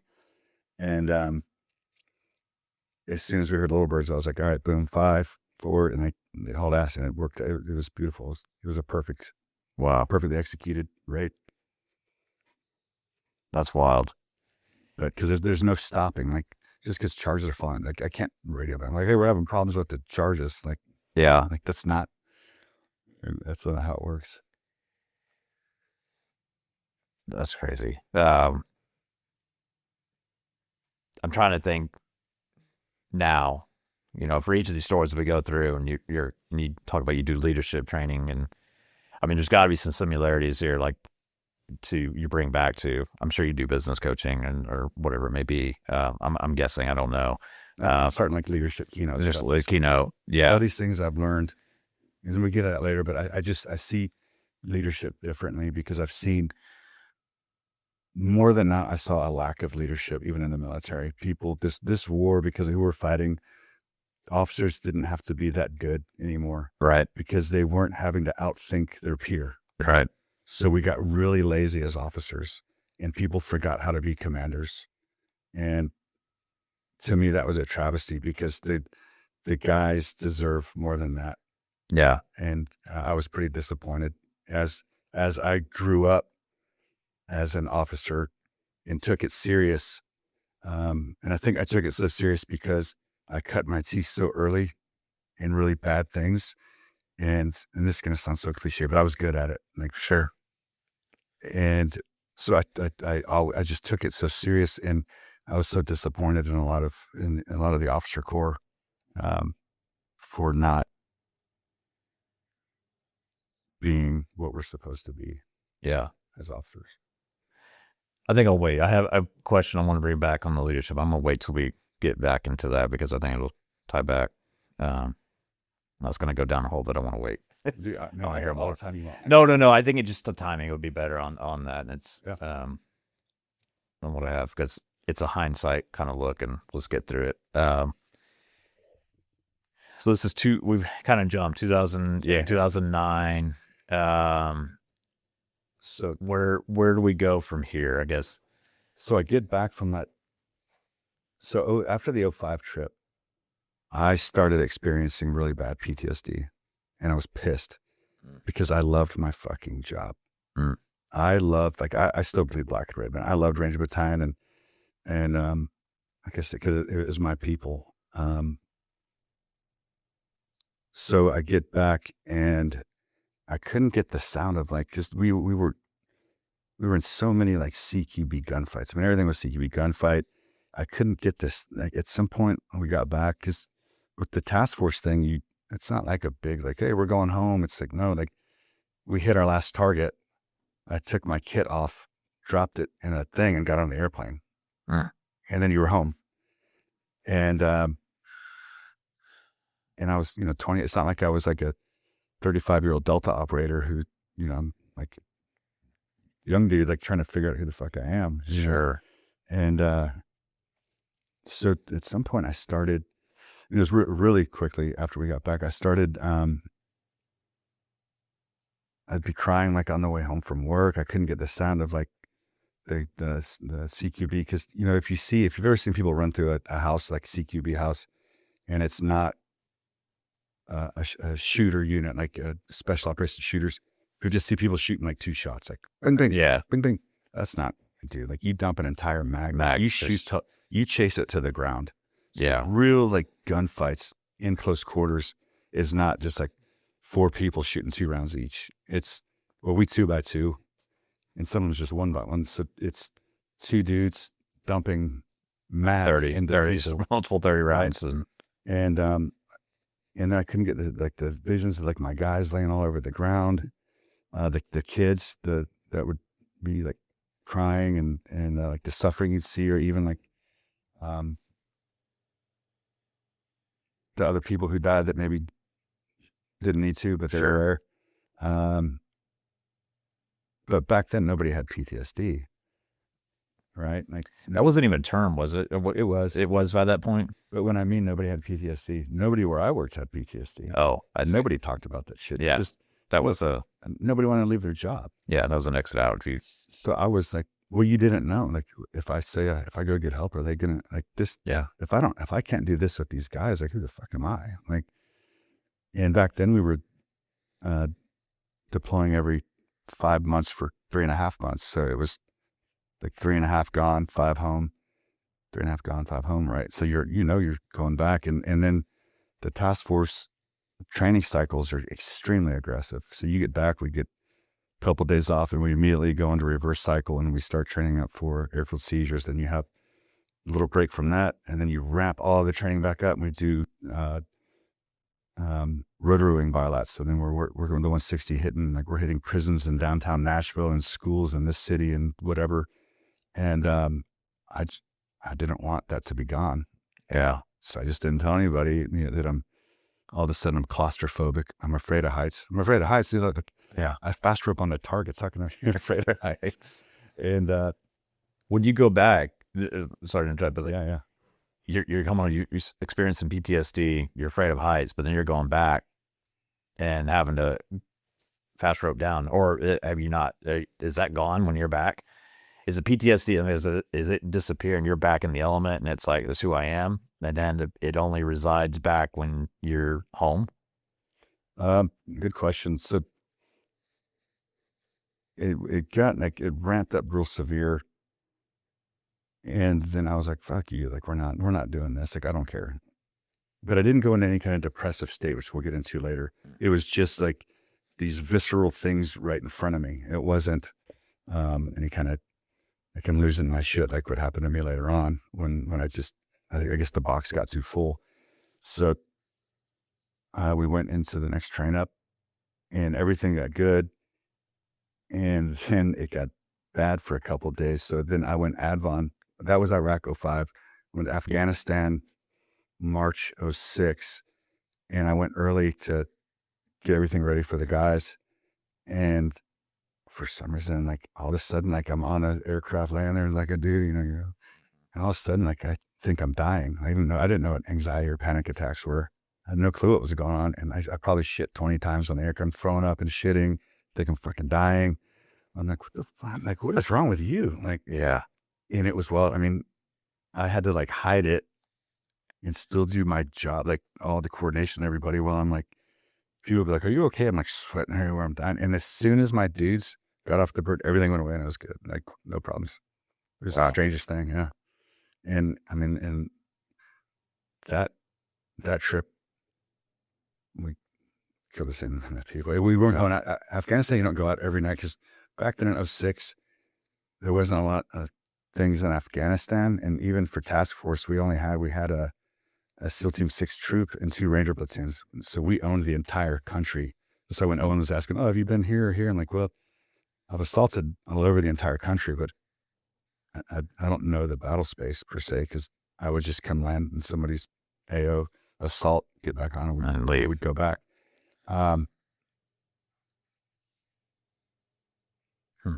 Yeah. What were we saying? Sorry, I kind of lost. No, you're good. I'd interrupted, just kind of that switching from, experiencing PTSD here and then going back. Like when you're back in the combat, it like goes away. Yeah, it's just done. It was good, and I didn't.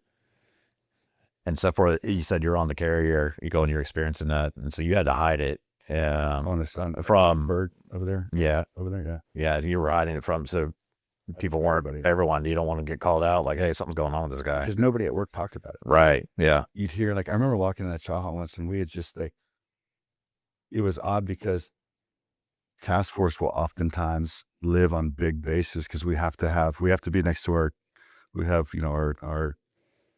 depending on where you are, but we'd have our MH60s, our MH6s, our AH6s, and we need immediate access to those. So we lived on an airfield, but then we also had vehicles if we can get to it.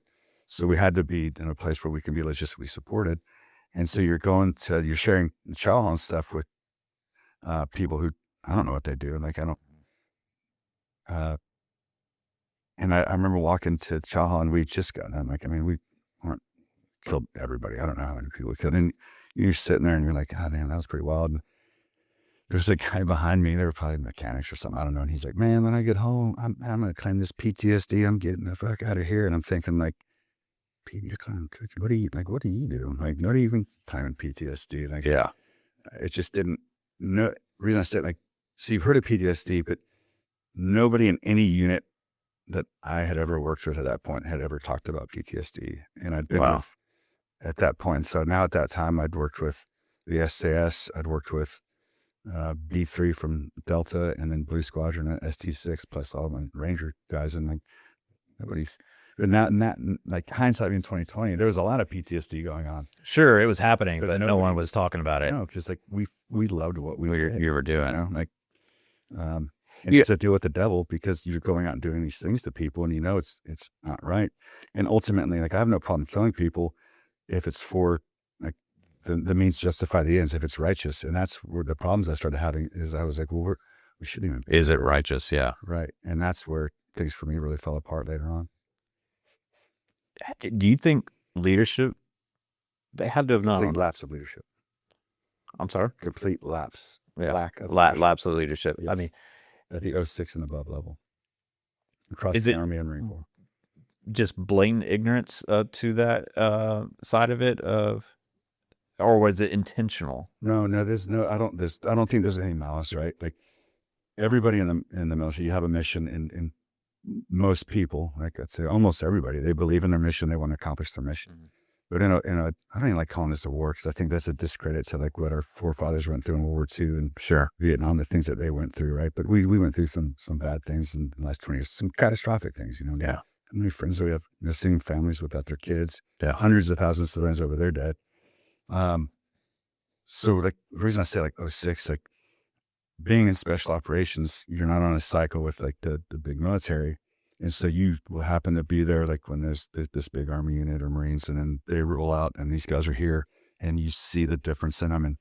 And nobody really ever understood how to fight this war, because it wasn't like a real war, right? Yeah. Are we stabilizing? Are we doing this? Are we trying to get out? What's the purpose? What are we doing? These people blowing us up.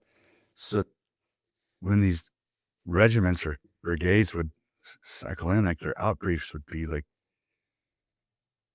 they would try to find ways to make it look like they made progress, as opposed to saying like, hey, like, we did this and we really don't know what we accomplished. So they would feed all this stuff. And so it seemed like every command, as they're going back, they're raving all the things that they did, but they actually did nothing. They accomplished fucking, and it's not their fault. Like we shouldn't have, there was nothing to accomplish, but they would send up this stuff to make it look like it's so great and we're accomplished these things, and it just prolonged it. And because in the military, like, it's acceptable for people to die in a war, I found like over time, it was, you get in more trouble for losing night vision than you would for getting people killed. Mm. And again, when you look at like the ground that they were gaining, there was none. What did we accomplish? We're just over there, like units like mine are killing the highest level bad guys. These people on the battle space are driving around, they're getting blown up, they're getting ambushed. And for what? Like we left both countries on timelines. Right. You know, like it was for absolutely nothing. I'm going to bring this up now just because it kind of fitting, right? A buddy of mine talking to, it goes back to these officers not doing the right thing and telling the truth about what was not accomplished. Yeah. They painted this picture that everything was good and that they made some ground. You think it's, I guess, in my head, these middle level officers that are ahead of y'all, but they're reporting up to powers that be, spinning the truth or just not recognizing, or do you think even all the way to the top at the time, they knew what was really going on? You don't know. I don't want to speculate there because I wasn't at that level. I didn't sit in those offices. Understand. To go back to say like, there was no mouth. I don't think these people were trying to obfuscate anything. I think that it was a very complicated environment. They were trying to quantify or qualify like how they did. Yeah. I didn't really know how, because the infantry knows how to take objectives and kill people. We're not really trained. Like no training that I ever did was to like pacify a population, right? No, we don't. Sure. I don't want to do that. And that's what they were asking all these people to do. So, and of course, like now you start taking people's careers in it, and these are like brigade commanders are trying to make generals. So they're not going to say like, hey, I don't know what we accomplished here. Of course, they're going to paint this thing. And of course, the politicians are for like taking that and running with it. Oh, this is what these guys are doing. Yeah. Well, no, like we didn't. What did we do? Like, what did we accomplish? Like, absolutely nothing. That's so they said I got a fellow veteran friend that had served. As I discussed, I was having a conversation with you on this, and he wanted me to ask. So he said it seemed like the Afghans never had the desire to fight the Taliban or build their country in enough numbers, like it was always a lost cause. Did you ever think we had a real chance at winning, or whatever winning may be, or was it always going to collapse the moment we left? And do you think anything could have changed that? Well, the first problem with that, and this goes back to why I think a lot of these were screwed. The Taliban wasn't our enemy. Al Qaeda was our enemy. Yeah. So that's what was confusing to me. We're over there, we're fighting these guys that it was the government before we showed up. The Taliban was the government, right? Unacknowledged by us, but they were the government. And we booted them out only because the Northern Alliance, who the Russians give us access to, said, hey, we're only going to help you if you help us overthrow the Taliban because we don't want them in charge. And I'm going to give you access to going after bin Laden. So our fifth group was pushing down with the Northern Alliance. Delta was trying to get bin Laden. And the agreement with the Northern Alliance bought the time and space to those guys to go do those things, right? But the effects of that were like, well, now we have to try to put a new government in with these guys that were the government that are now insurgents that aren't our enemy. Because if they were our enemy and they were transnational terrorists, once we left, they'd be coming after us right now. Yeah. They just wanted their governance back. And however shilly they want to run it, like they run it. So the Taliban wasn't our enemy, ever. Wow. Like when task force transitioned, after I left task force, like the Haqqani network became their number one target. And it was just so baffling to me that the most premier killing machine the world has ever seen is going after the Haqqanis. I couldn't believe it. Like, I was like, what the fuck? Like, what are we doing here? What are our priorities? But as operators, those guys were loving it. They're going to go kill bad guys. Yeah. They're not going to complain about it. So read the question again. Yeah. So he said, it seemed like the Afghans never had a desire to fight the Taliban or build our country in enough numbers. Like it was always a lost cause. Did you ever think we had a real chance at winning, or was it always going to collapse the moment we left? And could anything have changed that?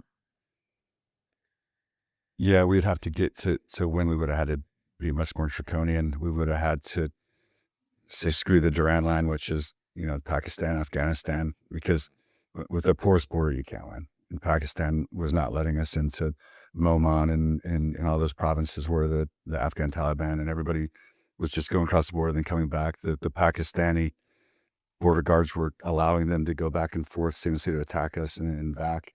So if you look at it from that perspective, and again, my window is small. Like I didn't sit at Stanley McChrystal's level, right? I don't know, but Sure. When you look at it that way and the way we're connecting business, I don't see how we could have won. We would have had to tell Pakistan to go screw themselves, but we were giving Pakistan $1 billion a year to use Karachi to bring in our goods, but then Pakistan was also letting the Taliban run everything out because Pakistan created the Taliban as a lever against India as an additional force. So Pakistan up front didn't want the Taliban to go away because once we left, they wanted them as a proxy to help them with what their national strategic goals against India. So it was just, if you look at it like that, like how could you win that, right? Yeah. And I never knew I didn't know the termination criteria. You say winning, what do you call it? Winning or leaving? Right. I never knew it was never defined. I never knew what that was. And it was frustrating. Do you think the joint staff and like the chiefs and people above recognize that? And I don't know. You don't know? I don't even want to speculate because Sure. You start getting at those levels and I don't know what those guys think of and what their priorities are. And I guess I do. I had to read the documents that said these are our national priorities, but it just nothing made sense to me, the way that they were just deploying and going over there, and nothing was, I don't know. It just didn't, the answer is no. I don't think the way that we were doing things, I didn't see how we could win, but because I didn't even know what that looked like. Yeah. I can't even really answer that question. Right. Yeah. Like, what was the objective, like, to win, to measure upon? Yeah, I don't know. Yeah. They never told us. From a leadership standpoint, I guess that's critical, right? To define the desired outcome. I think so. And at least for somebody like me who's trying to think, like, I'm a very effects-based person.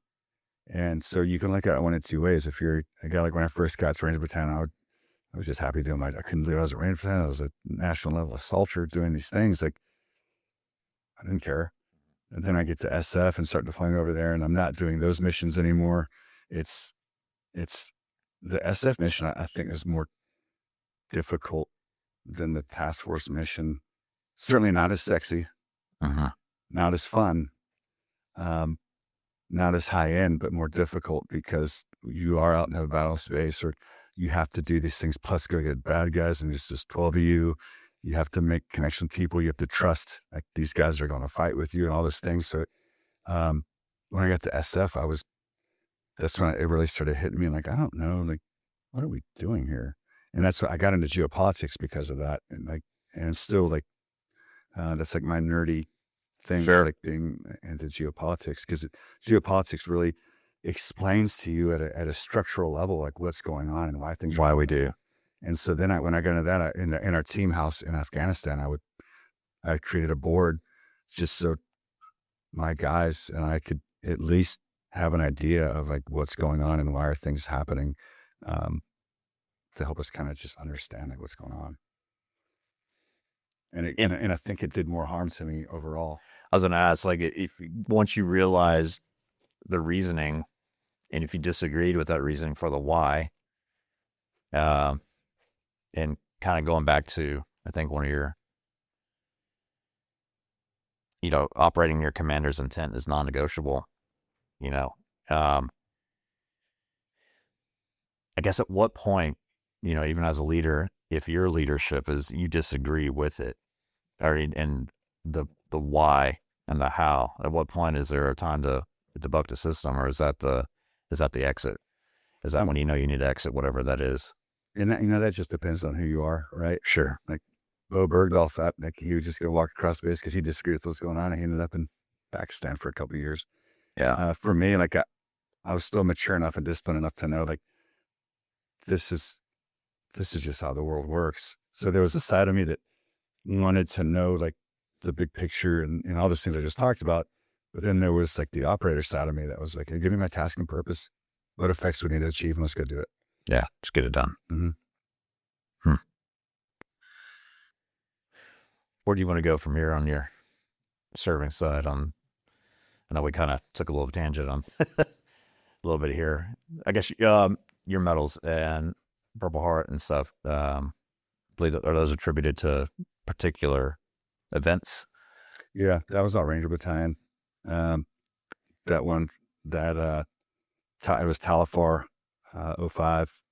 The BSMV and the Purple Heart kind of came as a package. And then the next deployment in Afghanistan, I got the JCOM B. It's funny, a lot of the awards that me and my guys got, it was so early on that I think if they were to go back and read some of the things I got, I don't want to go into that. Like, it's just kind of, things were pretty wild back then. And I don't think that awards probably should have been a little higher, but we didn't know. Like, I don't care or live for awards. Sure. It's good to be recognized, but right. You don't do any. I remember when they were putting me in for this stuff, I was like, oh, really? Because in my mind, like, I did my job, right? Right. It just happened to go kind of sideways. And the reason things went bad in college is kind of an interesting story. So, we get the pagers go off. We go to do our thing to the brief. And when your pagers go off, there's 3 things that would happen for us then. Just, again, Iraq. If it's a normal mission, once your pager goes off, we'd have 30 minutes to get out the door. So that means routes, meet with snipers and vehicle leader at the in the JSOC. Snipers, again, I'm going to tell snipers, hey, this is the target. And again, going back to the leadership thing, I don't tell snipers where they go. I tell snipers where I'm going. Yeah, let them decide where they're going to support me, right? Us, we're a team. So I'd meet this, and then from that, and then my vehicle guy's like, all right, hey, we can do this.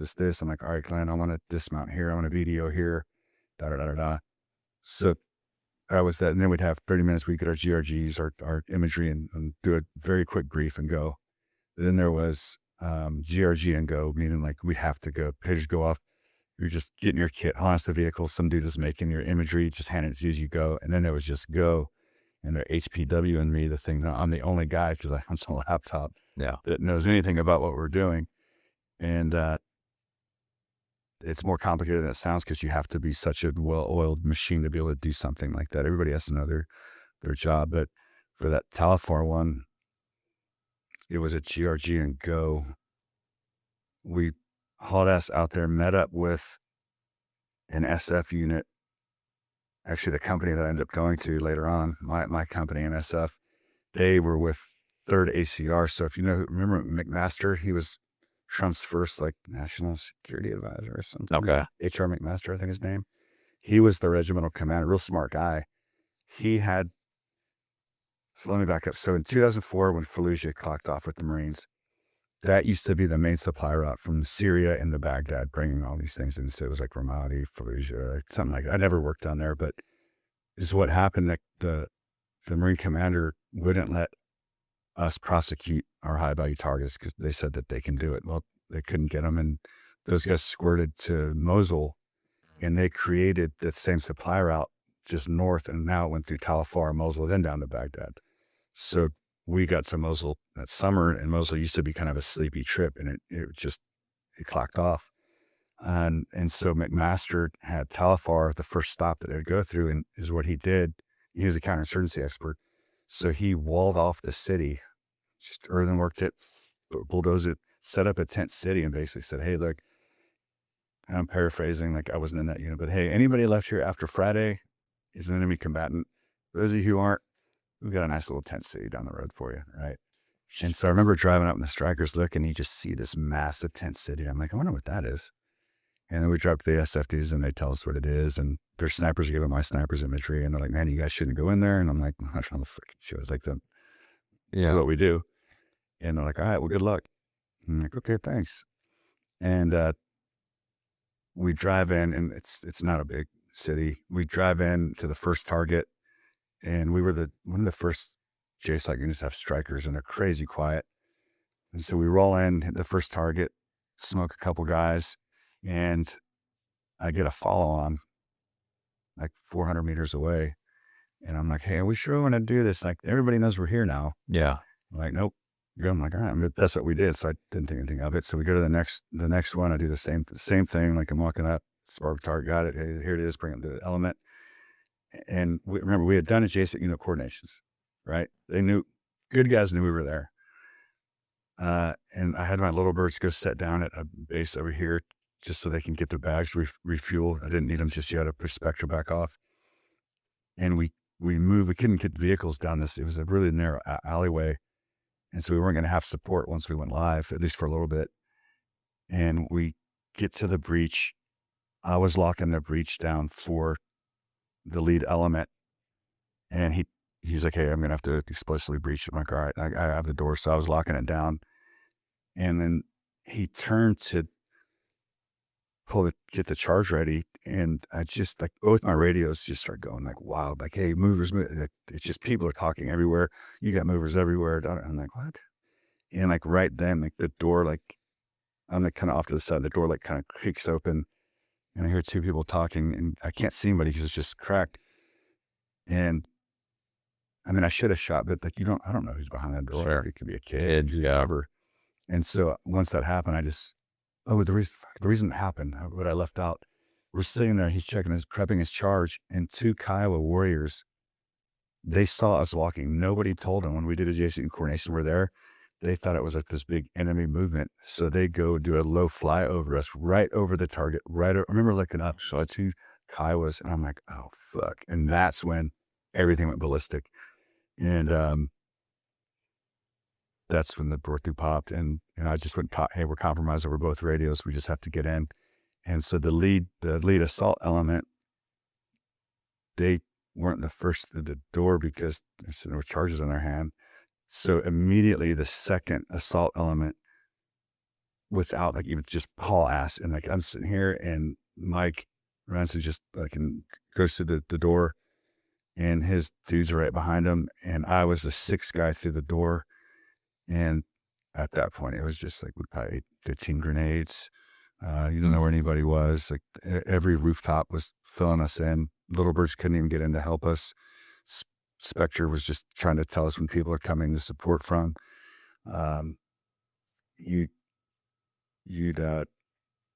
turn one corner, and there's a dude, you shoot this guy, and a grenade would come rolling out from a hole in the wall over here. They had the high ground. I got blown back out into the street at one point, and I just remember like it looked like a 4th of July from every rooftop. I was like, well, I can't stay out here, and my guys are in there, I better get back in there, and Yeah. I remember going back in, and that's when the dust was starting to kind of settle, even though it happened so quick. And that's when I started seeing like the first element, all my dudes on the ground, like guts and shit hanging out everywhere. And it was just on from there. And it was wild. And that was the first time I ever had to buck the system. So we finally get a couple of our guys, we kill everybody in there, and it's still a madhouse, outside the external, right? It's just wild. And at the end of this week, and then they worked the vehicles over this, like, it was probably 30 minutes, this gunfight. It felt like 4 hours. Yeah. But it was probably 30 minutes. There were still some guys we're having to try to find because they were hurt and didn't know they'd been shot. I remember watching one guy had been blown through this room, and a dude tried to chase me with a grenade, and it didn't even low order. It just went inert. And somebody goes like, shut the door. And I remember seeing the screen. I was like, fuck. And I go to shut the door. And right when I shut the door, I just felt this heat like in my face. And I see a dude, there's a hole in the door now. And I see this guy with an AK, and then he gets shot in the face. He falls. And I took the shot. He tried to shoot me in the face, somehow missed. And the 2 rounds, or I don't know how many rounds I'm saying 2. Sure. 1, 2. For what you remember. Yeah. I took like, fodder from the door and shot him kind of under my Oakleys, and it kind of knocked me back, and I stepped on somebody, and I'm like, fuck. I didn't know anybody was in there. I thought it was just me. And I turned, and it was Mike, and he was in shock and like stripped all his shit off. He's laying there, and just whole side is just all, really with that grenade. And I was like, fuck, Mike, and then somebody started, the whole wall just starts collapsing. Like it must have been a dude, because inside it was interior, but it was like an open air kind of thing. And he must have been on the 2nd floor he just starts filling us in. And I remember thinking like, I'm saving that last round for me. Like, I mean, your mind just went to like, we're not getting out of this. Wow. And because I thought my guys had left the building because we're getting fucked. And now I'm stuck in this room. I just find Mike, the whole wall's just falling apart. And somebody must shot that guy. So then when there was in gunfights, there's always lulls. They'll get nuts and there's a lull. And I look around the room and I see like, oh shit, Mike Lowry's in here. And then there's some other dude like on the ground. So every once in a while we'll bring like support dudes and be like, hey man, you want to come on a mission? Yeah, just stay in the back. And so he was like a mechanic, or no, he was a supply guy. Oh, God. And he's like, what the fuck am I doing here? And I thought he's dead because he's hugging the ground. And I look at Mike Lowry and I'm like, hey man, like we got to get Mike out of here. He's like, yeah. So we pick him up. And there's a lull, and I kind of opened the door, and I was like, all right, man, I'm going to go first. I'll draw fire. You guys drag Mike out of here. And I stepped out, and there was no fire, so I went back and helped. We went out, got him out, and then went back in, and then, picked back up. So anyways, what I was saying about bucking the system. Yeah. I shouldn't say buck the system, just making a hard call against like what the task force commander was saying. So they were trying to do the right thing and get us what we needed, right? So they were bringing in, I think they're getting us like more medics, right? So we had a medical variant with us. So we had a JSOC PA. We had like 3 or 4 SOCOM medics plus Ranger medics and the medical variant strike. So we were able to, for the people that were urgent surgical, they weren't dying, but that vehicle's filling up fast, right? So what the JOC did is right down the street, like 200 meters in front of us, maybe there's a giant traffic circle. Well, if we went and took a right there, it was only another 800 meters to get out of this fucking hellhole, this walled off city where everybody's a combatant, right? Yeah. And they told me like, hey, we're bringing 160 to medevac at the traffic circle. And I said, no, we can't do that. You don't understand this. We're going to lose helicopters and people. And they're like, negative, like that's where you're going. They said they're bringing in Abrams to secure the area. And I was like, immediately I thought like, can you take a hammer to an ant pile? Yeah. Would that help? Right? Yeah. Because that's what it was. Like, what are Abrams going to do to help us? So I told him no. I was like, I go, send the birds to the SFCP, north side of the city, outside of the city. That's where we will be. And I didn't talk to him again. And nobody ever said anything to me about it. Like, well, I was never questioned, and I was a lieutenant. This was a task force commander. I wasn't talking directly to him, but I was on the radio to whoever that person is. And they went with the guy on the ground. And that was pretty cool. Like that was a big lesson of mine about like, I'm big on like the guy on the ground, right? Like people, sure. Thinking like the Spurs, like, I don't know what Wemby's problem was. Like last couple of games, I put the points, but I'm not going to question it because I wasn't there. Right. I've watched on TV, but I don't know. Is he sick? Is he like, I don't know. Sure. I'm not going to.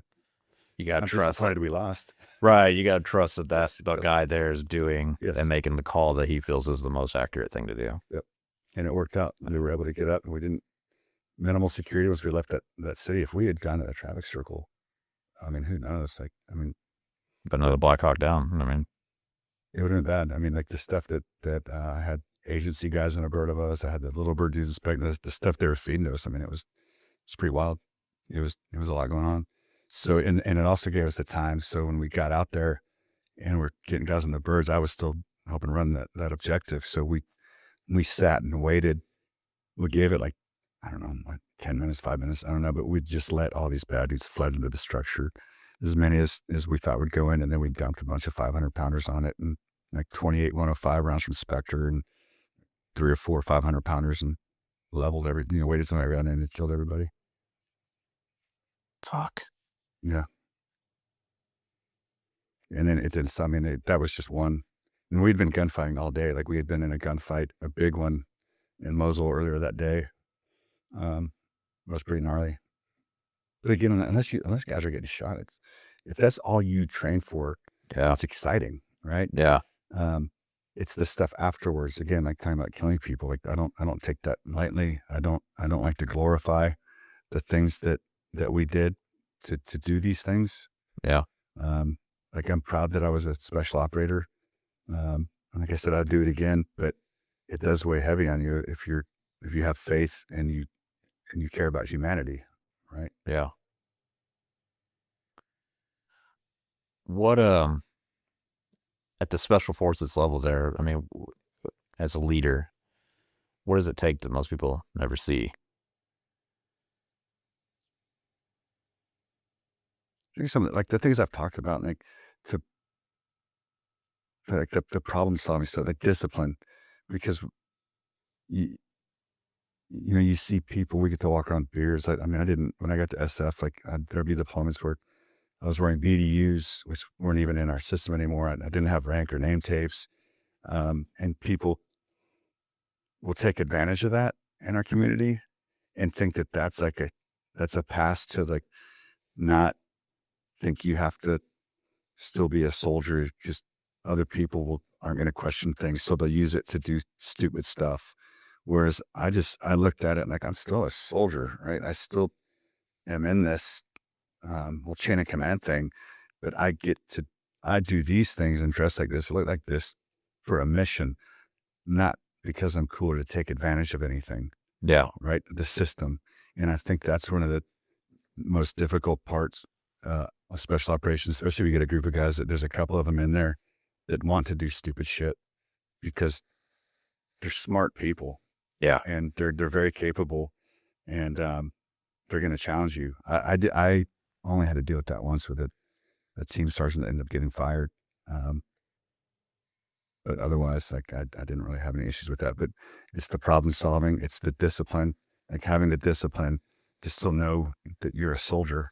You're doing these things, and that this stuff doesn't make you special or different. It's just another tool. And I like that tool. I told you I'm not a formation guy. I'm not a haircut guy. I didn't like any of that stuff, but I loved serving. And so that's where I found the place to do it. But yeah, you have to, if you are, especially as a leader, if you're an officer and you don't know who you are, or you are insecure, it's going to be difficult because the guys will figure that out. And if take advantage of it, or they'll just work to make what everybody wants. They want to do that they want, right? Like, but and there's workarounds to that stuff. Like at all costs, if I could, like I put them up front. Like when I was doing clandestine stuff, I became a case officer, and we'd be working with the CIA on something. Well, I had guys that were much better at that than me. Well, so when I would go to do these things with the other organizations, during, like for this particular thing, we were on the Bo Bergdahl case. We had an asset that we thought knew where he was. So we were pretty integral in that up front. Well, yeah, I would go to the meeting and kind of like help set the stage, but I put Joe up front, not me. Right. And I think like doing those types of things, or if we were doing planning, I would give the boys like planning like constraints, like, hey, you guys put this with this, you guys do this, and they build the plans, not me. Sure. And in doing that, we're like bringing Joe to these things, or like the boys putting the plans together. They trusted me that I'd do the right thing, but it also bought me when times were very time sensitive, and then I couldn't go to them. They didn't question like what I put together. They accepted it and trusted me that it would be sound. And And I thought that was really great. And it just, again, though, it was an accidental win. I didn't know that. I just thought like, man, I need this team to be a team. And if I just try to do everything, they'll be like, what the fuck? Like, what Yeah. you know, so Yeah. Well, we here. I push it to them. They're professionals. Right. Yeah. And they're good.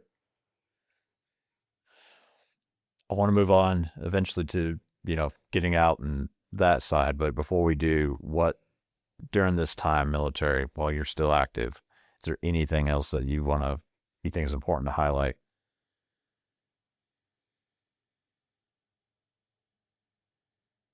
Yeah. Just things I learned along the way that like have really shaped like who I am. Like, again, like as an organizational leader.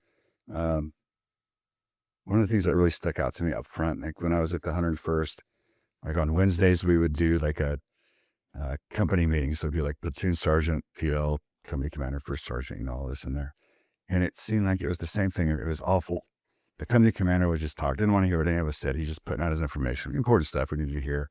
He never asked us anything. And then the first sergeant, I felt like I had to talk as long as him. Bunch of shit I didn't need to hear. I was like, God, this is awful. I get to special operations. We're still doing the same. Everybody does these Wednesday things. And it was the opposite. Like the company commander we'd be doing something and he'd have like, hey, we're doing this airfield seizure. This is what it's going to look like, I think. And then he'd stop. And this dude never talked. Like he was quiet as shit. Like the kind of guy that most of the boys wouldn't like because that commander doesn't even talk to us kind of thing. But they loved him because his actions were louder than his words, right? And he did two things that really stuck with me, and they still do. So we're sitting in one of these Wednesday meetings, and he's like, hey, we're looking at this airfield that we're going to hit, like in South Carolina, wherever it was. And he's like, hey, this. And then he goes, hey, Donnie. And Donnie was a platoon sergeant at the time, ended up being the regiment, we call him RSM, Regimental Sergeant Major, ended up being the Sergeant Major of the Ranger Regiment, like however many years later, short guy. And he looks at Donnie, he goes, Donnie, what do you think? And I'm like, holy fuck, like the commander's asking a platoon sergeant. And Donnie sits there and he gets up. And this is before everybody had the big TVs. It was on a one eye. And he's like, I would move this here. I would move this here. And I'd put a screen here on a dirt bike.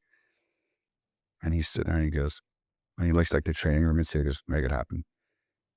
And I was like, holy shit. And then he gets done, whatever. And he looks at the first sergeant. He's like, do you have anything? He's like, and they both just got up and walked out. And I was like, that was fucking awesome. Wow. And then the next thing that really hit me was we just got done. We're up at Fort Campbell, Kentucky. We just got done hitting like the Tennessee State Penitentiary, like where they film like the Green Mile and Longest Yard.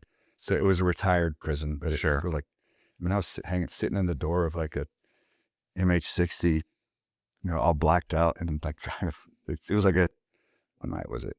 There was a football game going on because I saw the stadium, so it must have been a Sunday night. I remember thinking, like, if these people had looked up and saw what was going on, they'd shit. Your armada of little birds and Blackhawks, like hauling ass, like map of the earth over highways through.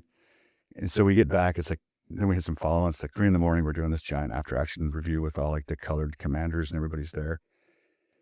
And we're in these giant tents that they set up for us, and all these commanders over here, and then the assaulters roll in these bleachers. And they get to a point where it's like, we're done. And the major that's running the AAR looks at our company commander and he's like, all right, Chris, go ahead and address your team, your company. And he's like, nah, I'm good. I'm putting him down. We got a long day tomorrow. Whereas most officers would have jumped up. All right, guys, here we go. Trying to look good in front of all these, when I say colored commanders, we used to go by colors back then. So task force commanders over here. And he's like, nah, they're tired. I'm putting them down. I'll talk to them tomorrow. And I almost shit. I was like, that is fucking awesome. That's why the boys love that guy. He didn't talk to me. He never asked them about their days. He didn't know who their families were. Yeah. But he took care of them. Sure. And they saw it. And they loved him for it. Wow.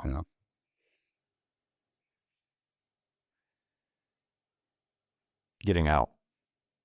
What was, I guess you retired on that side at age time. You talked about an injury early on. Was there an injury that forced that out, or what was, and I know you struggled with PTSD. Yeah.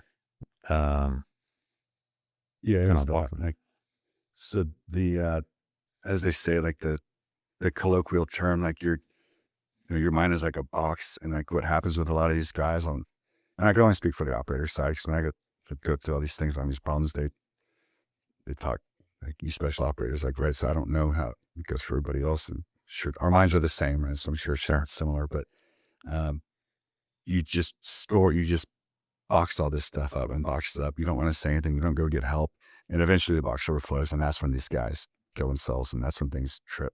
Yeah. And so for me, it happened in like 2018. I couldn't get over that these things weren't ending, and we're still losing all these people. We're still killing all these people. Nobody's batting an eye. We're not making any difference anywhere. And it just started wearing on me. I was at JSOC at the time on staff, working in the strike cell, and still, I was not a soldier anymore, doing any of that stuff. But, I was a support dude, but I was still part of it. And I had to deploy for them to do things. And nothing, when I say things, I'm not trying to be some mysterious cool guy. Right. And I got back, and it was a worthless deployment. Didn't accomplish anything as usual. And they told me I was going to have to go right back out. And we had just had another kid. And what had happened to me is that with all those things I told you about, with my curiosity, trying to understand why we're there and what's going on, when it's going to end, that metastasized into this idea that we shouldn't be here. All these things are happening. And I've pissed away years from my kids. Like, by the time my first son was 5, I'd missed 3.5 years. And the idea that I was doing that for nothing, that's what started to kill me. Yeah. And so when this was going to go back out, something just happened, and I went into like this depression. So whereas like before I was a normal dude, like I drank on the weekends. A psychologist probably taught me I was a drunk because I'd have more than 2 beers in a sitting, but I didn't drink during the week. You're with your friends, right? At a buddy's house. You drink till your wife tells you got to go home, right? Yeah. Whatever. Then, no, at this point, I started drinking heavily, like a bottle a night, an entire bottle. I wouldn't be hungover. I'd go work in the strike cell at JSOC, and just continue to just go down and down and down and down until like 6 months after I retired. So December 22, things got really bad, like bad. And it was for a long time, up until very recently. Yeah, it just got out of control, And I never thought that would happen to me. I always felt so bad for those guys, and then I was that guy. I couldn't believe it. Yeah, it was tough. But during this time, what have you found to be the biggest help?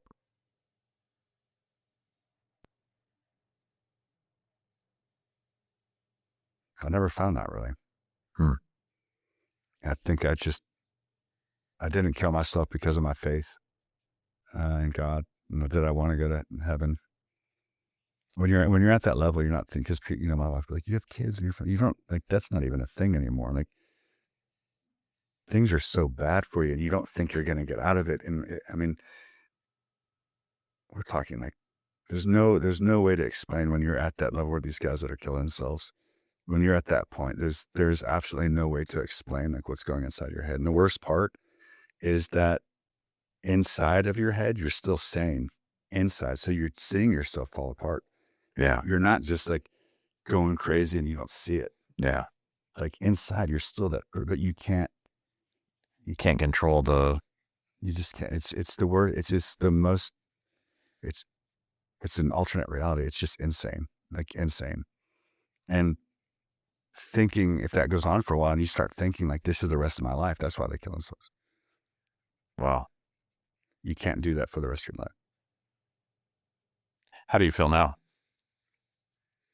It's always I think it's going to be a struggle for me, always, but I think I know how to deal with it better. So I like mornings are kind of tough, but much better now, like a lot better. Like I wouldn't have come and talked to you if I wasn't sure. No, right. Yeah, it's a lot better. What advice would you give to other individuals who may be suffering through that now? I know you said you didn't find anything to help other than just time, I guess, and you're here, right? But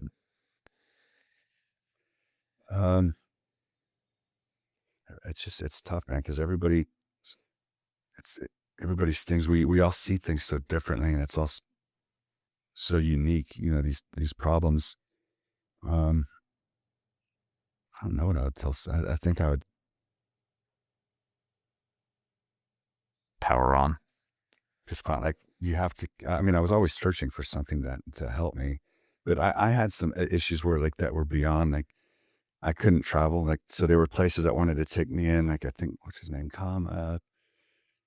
Oh man, he really helped me out too. Where he wanted to, but I couldn't go. The Delta dude, Tom with the ponytail you see on the shorts. Tom Satterwhite. Oh, either way, I can't remember his last name, but he was in Black Hawk Down, a long time Delta dude. He's in this organization, and he wanted to bring me out of this thing, and I just couldn't leave. I couldn't leave my house. Like, I couldn't. Yeah. I mean, I started throwing up. Like, I couldn't do anything. Like, even if people came to stay with me because they heard things were bad, it was just tough to be around people. Socially awkwardness. Yeah, I think I would just, but I never stopped looking for things to help. I mean, I tried all the ketamine and EPMS thing or whatever it's called. That did kind of help. That got me out of, like, some, but it wasn't complete. So if somebody's going through this now, I would just say, like, look, it will stop. Mm-hmm. Don't stop searching for help. And if you're not confined like I was to these things, like, then go to this program. Like, Tom Spooner from Delta has place in Bulverde, Warrior Heart, I believe. And I could have gone there too. But actually, Troops First, the guys in that picture that Owen has, like, I was a part of that org, and they were going to send me, but I couldn't leave my home. I couldn't stay. Sure. I went out and met Tom Spooner, freaking awesome guy, but I couldn't go do it. I just couldn't. And even up until recently, I couldn't travel. Like, I got invited to a Key West trip in December with a bunch of Medal of Honor guys. And I spent it was a 5-day thing, and I didn't even tell anybody the next morning. Day 2 at 4:30, I had to leave. Like, I couldn't do it. But I could probably do it now. I could. But I don't know if I would. I just get real uncomfortable. Right. Around, like, I don't know. It's just, it's weird. It's weird. Things are getting better. Yeah, I would just tell somebody, like, don't stop looking for things or that people have had success in, right? Whether it's Ibogaine or. I was about to ask about Ibogaine if you've experienced with that. You don't want to. Like, I don't, like, so, because things were so bad for me. I mean, we're talking, like, so bad, like, anything that can potentially make things weird. Because you hear about the guys on the Ibogaine, and what's the other one? The ayahuasca. Oh yeah, the ayahuasca trips, right? Yeah, if you go, they South America or wherever, and they talk about these things that everything's just coming back, and this is crazy. But, like, I'm so afraid that would trigger me going back, and that, like, I'm unwilling to do any of those things. Because something happened on ketamine once, and it set me back like 3 or 4 weeks. I mean, I think so much worse. And so I'm just not into the hallucination stuff. Or sure. Interesting. Man, I'm sorry. This sounds like such a morose. No. I mean, I don't have any. That's the point. Like, things are great. Like, my life is great, man. Like, I'm blessed. Like, I don't have regrets. I wouldn't change anything. Things have been tough, but, like, I think I'm the kind of person that, like, I just accept facts for facts. Like, this is what I'm dealing with. Everybody deals with something, right? Yeah. Whether if I didn't go do what I did, I'd still be dealing with something. Yeah. So, like, I don't want this to come off as, like, some morose thing, or like I've had it so bad. I haven't had it bad. Like, like, it was great, man. Like, and I got out on my own terms. Like, I committed career suicide. I would have been a battalion commander. I'd like to think at 3rd Special Forces Group, my branch manager told me that I was first in line for my year group to be a battalion commander at 3rd Group. But for anybody who's going to see this from SF or whatever, like, I didn't compete for battalion command. I opted not to, but my branch manager, I actually saved the text that he sent me saying, like, are you sure you want to do this? This is where you are. These are the jobs we see you doing. Like, you're the next guy for this. And, so now, man, let's stay with the plan, which was to move back here for my last 2 years at this joint thing at Lackland. At Lackland, yeah. And I don't regret that either. Like, I just, all the time, I'd miss my family for things I didn't believe in anymore. For all the reasons that I stayed in, that I think made me a good commander. I didn't have that burn anymore, and the guys deserve that. Yeah. You can't go and be a commander and deploy and do that stuff and not have that fire in you, because now you're playing with people's lives that other people are already playing with anyways. And I didn't have it in me anymore, so I left. And so I retired in August of 22. August 22. It's that, was Lackland August 22, or when did you come there? I'm trying to think timeline. June 2019. 2019. Okay, so you finished those last 3 years at Lackland. Was that a bit of a, I guess, reprieve, like a knowing that, hey, this is going to be it, or you're finishing out your last 3 years? Or did you have that mindset at that time at Lackland, and it was a kind of the, okay, I'm going to finish this out a little calmer from that chaos, and I walk away? Or well, you like when you're experiencing that stuff, and that's a fair question. And like when you're in it, you're not thinking like that. You're just like, right, you're just dealing with whatever. And that's like drinking was out of control at the time. And I've had so many injuries, I couldn't really work out anymore. I was big on, like, when I was a team guy and all that stuff, like I wanted to finish in the top 3 of anything we did. Shooting, working out, whatever, because I wanted my guys to be like, hey, like, that's my dude, right? And so then when I couldn't work out anymore and I was drinking all the time, things just started getting worse and worse and worse. So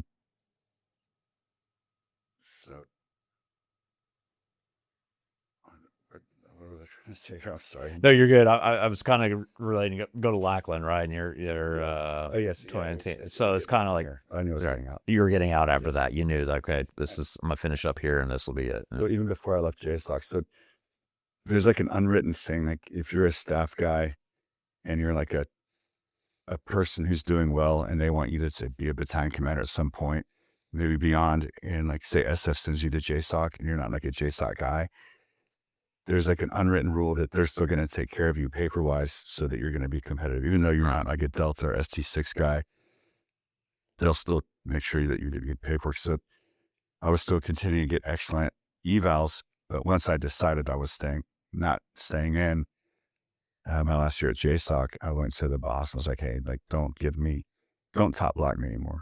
Like, I'm not, I'm getting out. So that was like my first OER that wasn't like a top block. And I told the general at this new thing, the same thing, and he still kept top blocking me. I was like, hey, like, you're wasting this on me. He's like, well, who else am I going to give it to, kind of thing. And I'm like, well, yep. Actually, he told me, don't tell me how to manage my profile. And I was like, okay. I mean, like, Okay. yeah, all right. Like, I don't, if there's somebody else who needs it's competitive or something, like, but again, that goes back to, like, it wasn't about me. Like, if there's somebody else just coming up, then they needed this thing for their career, not me. Right. And I was fine with that. Yeah. 24 years? No, it was 21. 21, 20. Okay. I thought you said 24. 20, August yeah. 22. Yeah. 21 years. You're getting out.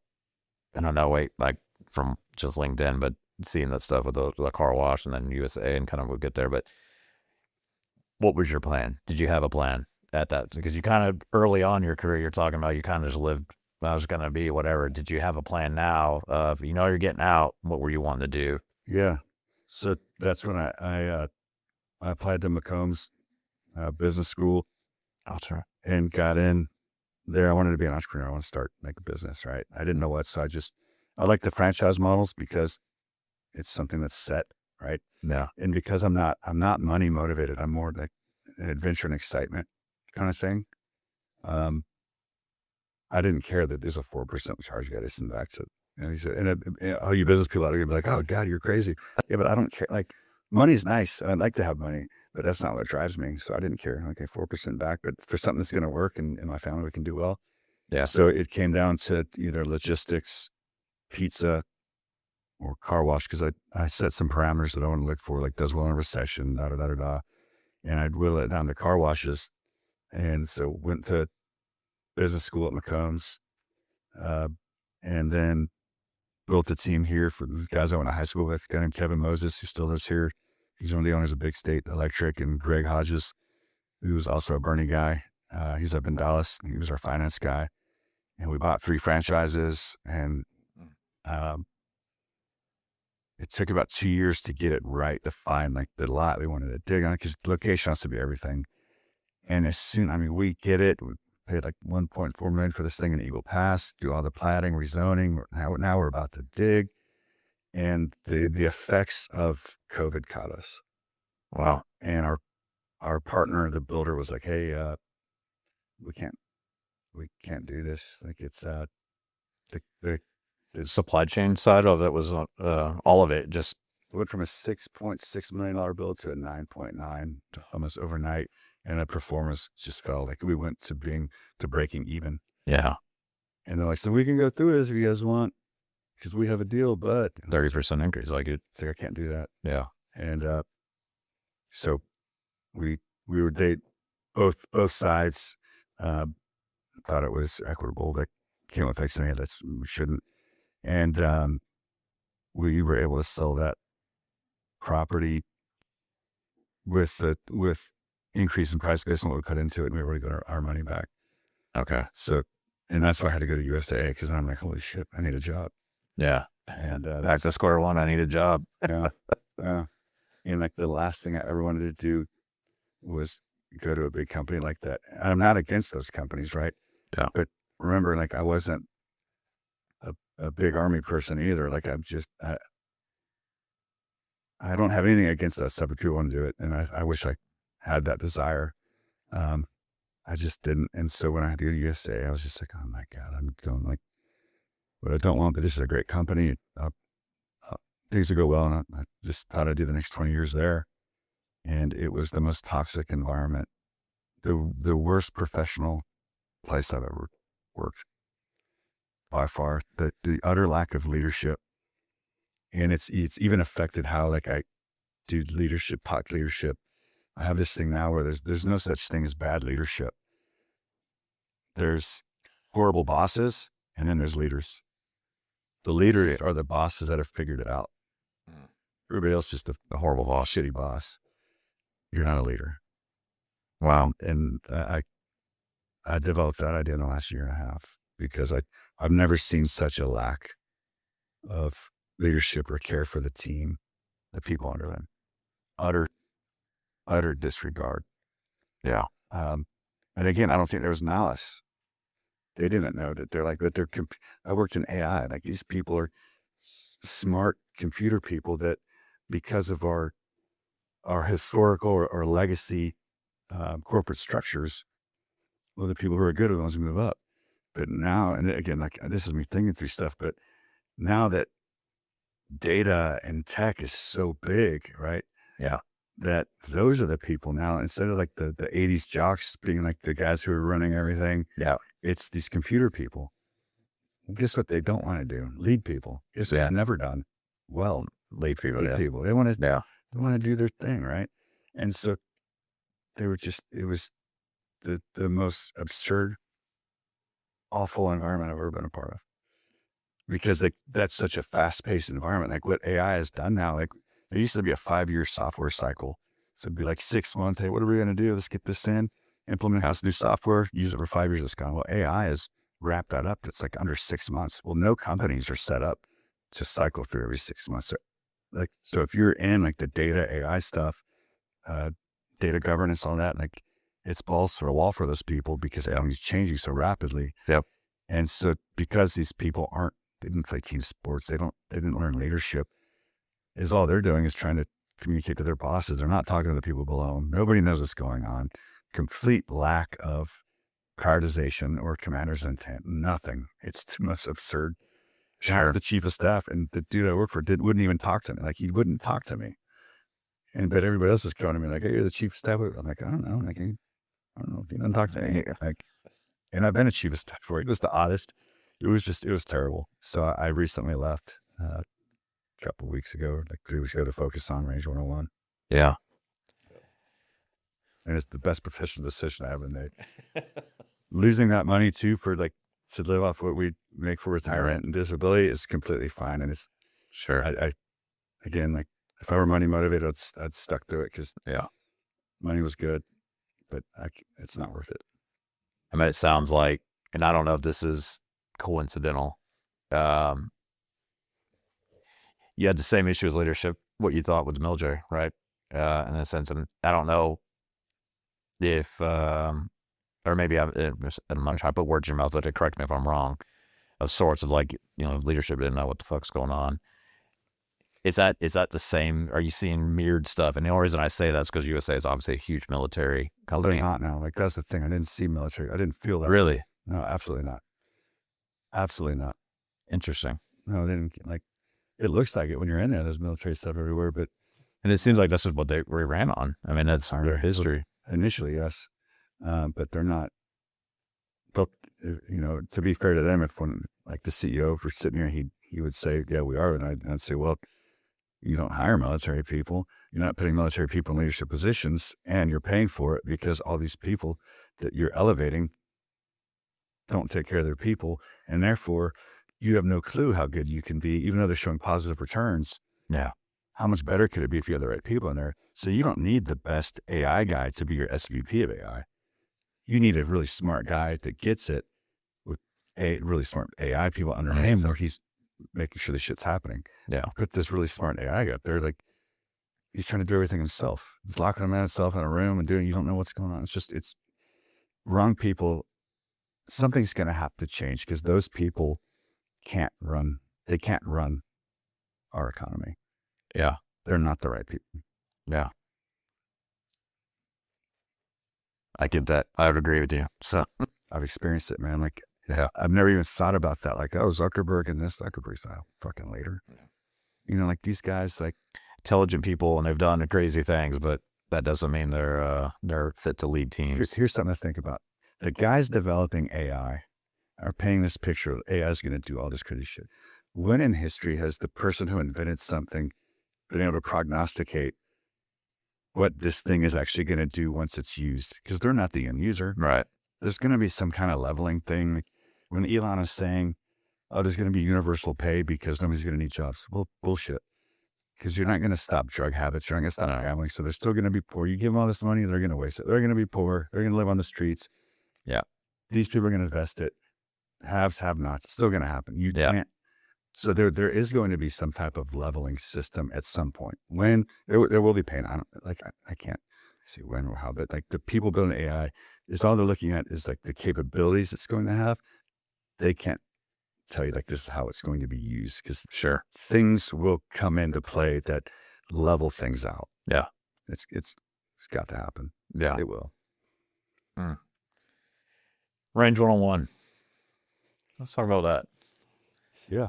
What's I've looked at your website, but can you tell people what is it in your words? Well, first I'd like to thank USAA for making things so miserable where I had to come up with another startup. So that kind of came having shot like thousands and thousands and thousands of rounds of bullets and still not thinking I'm that good.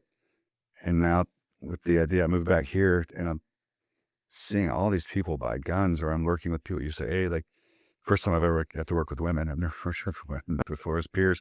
Like, yeah, my husband bought me a gun. I got a gun in my glove box and I've never shot it. And I'm like, oh, like everybody's got all these guns.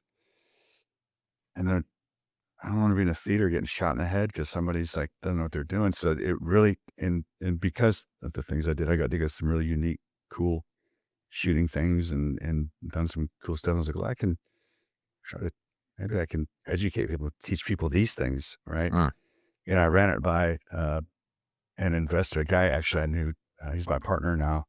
I met him through the car washes because he's a guy, he's started and exited multiple businesses, serial entrepreneur, got tired of like owning stuff.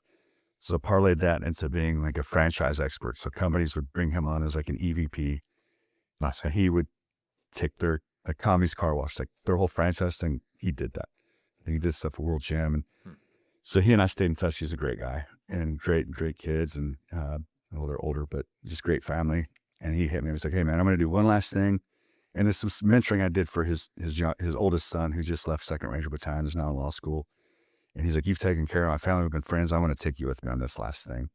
We didn't know what we were going to do. And I'd already run this gun thing by him. And he talked to a bunch of investor VC buddies of his, and he came out like 6 months later, like, hey, I think we should do this.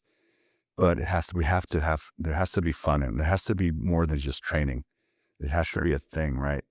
And so it's not so much my idea. I don't want to say it's mine. It was our team iterating and iterating to get to what you saw on that website, where it's the basis of it is a full-on suite to train the common person. Like, I'm not, if the shooters that are out there want to come, yes, like, because this is where you could shoot cheaper, and keep your skills up. And if you're that person, well, we're not going to be like trying to change you. Like, if you're good, then you're good. You do your thing.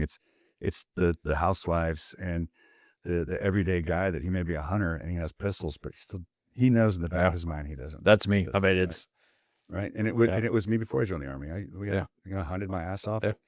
A pistol. Like, I'm comfortable with weapons. I know how to do, and actually pistols are the worst. Like, I am the worst at pistols above any weapon I use. But and even at Ranger, Ranger uses pistols now, but when I was there, we didn't. So I didn't become a pistol guy until I got to SF.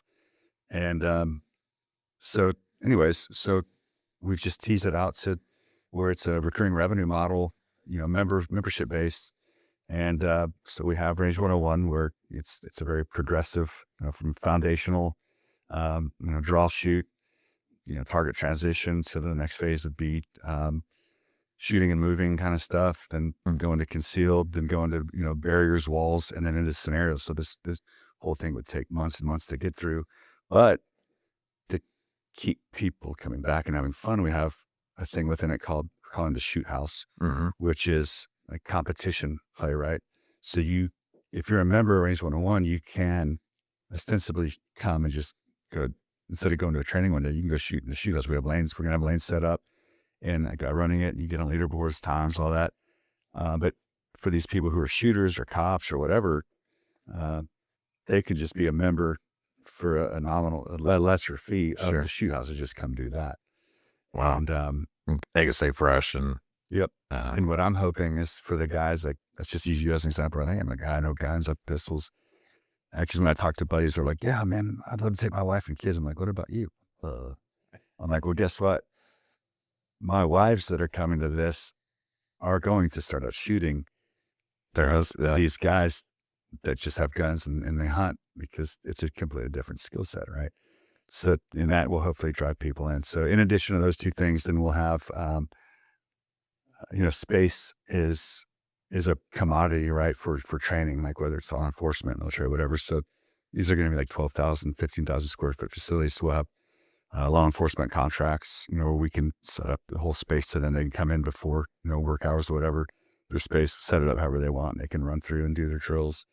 I think we're going to incorporate corporate events, but with leadership focus, where obviously I'm kind of into this leadership thing. Yeah. And demonstrating to these people that leaders, when you get into this spot, what I saw, like the kind of how I explain it to people is, at least in this one word, and again, my exposure is very limited. One shop at USAA, so I can't share everybody, but it seemed like when people get into these positions, these elevated positions, they don't look at it as being a leader and leading their people. They look at it, I'm the person that makes tough decisions and talks to the boss. So that's only like 5%. Yeah. The other is like your team, because they're the ones moving the ball. Yeah. And they're feeding you. You're providing guidance. They're feeding you the effects. You're either you're giving course corrections, and then you're updating the boss. That's how it should be. And I just didn't see that. I just saw these people trying to make decisions, not talking to these people who are actually doing it. These people are confused. So with that idea, I want to develop scenarios within this thing, and they're scripted. So whoever's like leading, you hand them like, this is the scenario, you read it, and then they have things that they tell their people, like, so they're maneuvered leaders under them, right? I see. And it's varying degrees of guidance. And then they go through, do the shooting, do the whatever the drill is, or the scenario, and then you do an after action review and talk to, like, well, why didn't we make it? Sure. Well, I didn't know this was going to happen. And then the next one, there might be more detail or less or nothing. And it's to show to these leaders, like, it's the people below you that get it done. Yeah. not you. Yeah. You know, like, so that's that idea there. So we'll see what happens with that. That's what I want to do. It's nascent. It's pretty embryonic, like that idea, but I believe in it. And that's kind of what I want to do on like the corporate side. I love it. I love that idea. I really do. Thank you. And you know, people will bring up something like, "Oh yeah, man, you can do that," and then you can have people who aren't leaders do it. I'm like, The point. no, The like, point is for the leaders to I be want doing. the leader. Yeah. To do it. I want them. I want their people to be like, "Yeah, you didn't tell me there's an explosive in this room," you know, like, Sure. you know, like whatever. Uh, yeah, and sure, like the 5 Ws. Like I said that thing, like the U.S. military, and that's what I started saying like we aren't doing. And I'm talking like lack of leadership and the difference of the things is what made the U.S. military so great is a thing called commander's intent. And that is a mission statement, key tasks, which are actually essential tasks, meaning that if you failed, it should be like 4 to 6, no more than 4 to 6 key tasks in the commander's intent. If you fail to do any one of those things, you won't accomplish the mission. If you accomplish all of them, it doesn't mean you're going to accomplish it, but you have to do those things, right? And then there's an end state. That's it. What made us so powerful is that we design, our military is based off commander's intent. And that's why like we're big on like our NCOs are so good. They don't need the officer once they have that in a battle. They can take that, and if their PL or commander gets smoked, NCO knows what That's what we're supposed to be doing. Yeah. And general terms, what needs to happen. And we lost sight of that. You know, we'd come back from like to do AARs at Target, and like we're being questioned why we didn't breach white side instead of red side. And it's like, why would you ask that? Like we got there and it's not what we thought. So we moved counterclockwise in breach progression to breach, and we found where we can get in, and we went in. Like they just started micromanaging so bad that it was restricting what was going on. Yeah.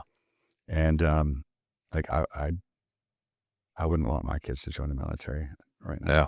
Because also like World War II, over 100 generals were fired for not winning. Not one general was fired here for not winning. Generals were fired for sleeping with drivers, sleeping with this, or using funds illegally, but they were never fired for not winning. But what was there to win? Plenty of NCOs and lieutenants have gone to jail because these people, although like there's so many examples of like these things, they're doing everything right. Things go wrong. It was approved by this guy, but because he's protected by these people, they don't want him in trouble. So they pushed it all down. And now these young dudes are in trouble. And it shouldn't have been that way, you know, like Tongo is a perfect example of third group, you know, that team leader, the sergeant major, the team sergeant, all these guys get in trouble for things that the third group commander approved,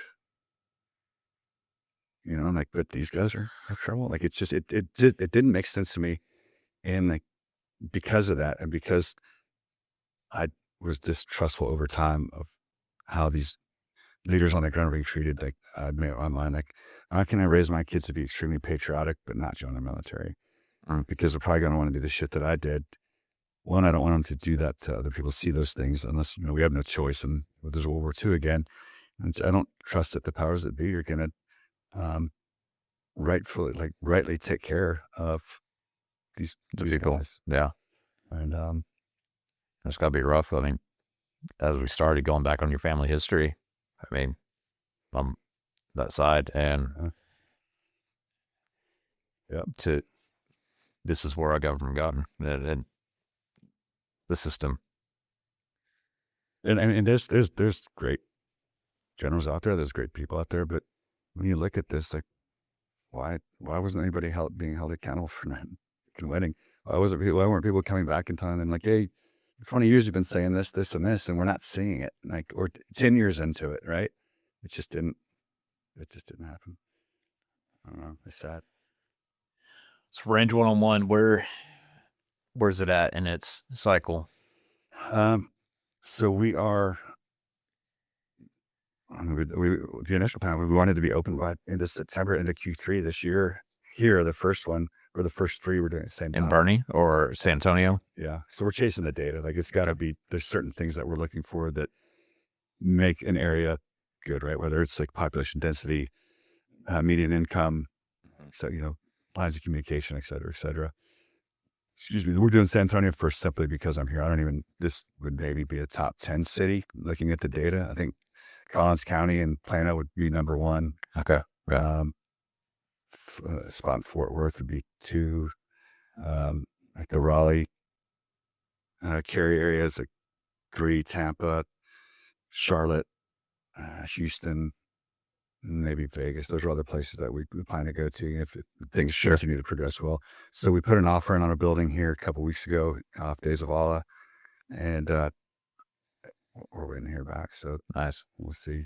I know you were a big fan of franchise. So is it a goal to make this you want to be the franchisor and you're going to franchise these out to people, other cities, or is this going to be just a multi-location?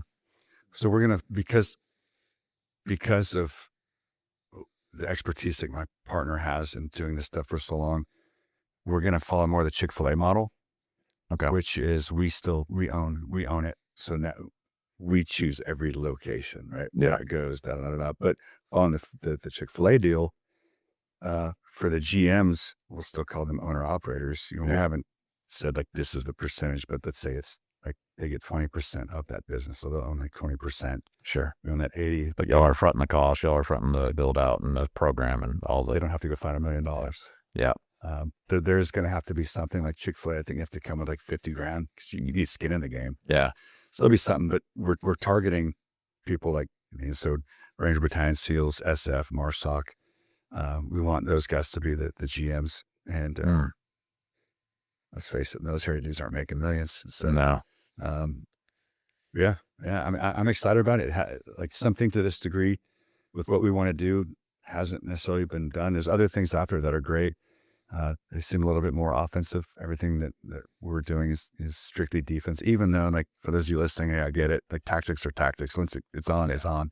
But we're not teaching you to go and kick doors in. It's more like, hey, if you're at home and something happens, something's strong as like from here, just how to do this. This how to be safe with guns. If there's a scenario, and we're not using another thing that I wanted. I wanted to be very aggressive in shooting and maximize the time that people had. So, there'll be an app. We haven't figured out if it's going to be hour long or hour 15 because, you have to reset and refill mags and all this. But we're not using real guns per se. So you're using sim rounds or you're using live rounds or? Yeah, I guess in gun speak, they're still real guns, but it's from a company. As of now, there would be a company called Unit Solutions, and there's a gun called the Unit 9 that just came out with. It's on a Glock 19 frame. It shoots an 8mm ball out of a CO2 cartridge. It's like 350 feet per second. So it's made for force and force. I don't think we'll see if we get into that eventually, but that's what I want to use are those guns. So now ammo's really cheap. It's a retail business now. So now we can put it in high traffic areas. And it still has recoil. These things are freaking cool, man. Like the recoil is legit on them. Sweet. You'll be confident in shooting. And then of course we encourage people like, hey, Hopefully we have a good relationship with like a Mission Ridge or something where go over there and they come here and like we have some kind of thing, whatever. But they should still good shoot some rounds. But because we're not training people for sustained combat, right? If you were to take a step back from this, I can teach you, we never have to shoot once. I can teach you to be just as good to deal with that situation or almost as good without doing anything, but it's just not as fun. Yeah. Right. If we're talking sustained combat and gunfights, you need to go shoot live. You need to go do stuff. But this is like bad situation, bad person here, draw, shoot, I don't know, now it's over, right? It's not like you have to, there's security and there's other people, right? Historically, that's how it's been. So just trying to think through all those things, right? Yeah. That's where I think that simunitions would be really cool, but it's just so expensive. Ideally, that would be what I'd want to do, or like UTM or something, but I don't think you can get UTM with civilians. And then the sim stuff is just really expensive. It's like double the cost. I think it's 50 cents a round, where the Unit Solutions were getting out like 2 cents a round. Oh, wow. Yeah. And they're little balls, so we can price them. Yeah, big about reload them. And we're not passing through those costs to the customer because they have to. If we're using sims, they're eating those costs, not me. Yeah. And so I also want to, again, taking care of your people. Like I want to take care of my members. Yeah. Right. Made me think just now. I hadn't even thought about this, but you got a lot of people concealed carry want to do, but even the laws that are built around, like you're training for a defensive situation, you have someone come in, but if someone is trained with you and worked and something actually happens and there's an attack and they kill somebody in their house, right? Under a deal. My understanding is that there's still a lot of scrutiny on that in the side. Do you think, is there any, maybe this is like a risk and shouldn't go there, we can edit out if need to, but is there a risk, I think, for y'all being exposed from a legal standpoint, or have you looked into? I'm just wondering on that, as someone who's been trained now and is working through. I mean, I've certainly thought about it, but I'm not. We haven't dove into that yet, right? Because there's so many people teaching this stuff. Oh, and true. More offensive. There's already precedents out there. Guns. Yeah. I feel like I'm actually powering down, using these guns, not teaching. I'm not teaching. We're not going to teach anybody how to move as a unit down a hallway and take a T intersection. It's right. Hey, this is how to draw and shoot. If you're going to carry, this is how, yeah. a lot. I do it a lot, target transition, eyes, side acquisition, side picture. Yeah. And if you are in your bedroom and somebody does break in, this is what to do, right? Yeah.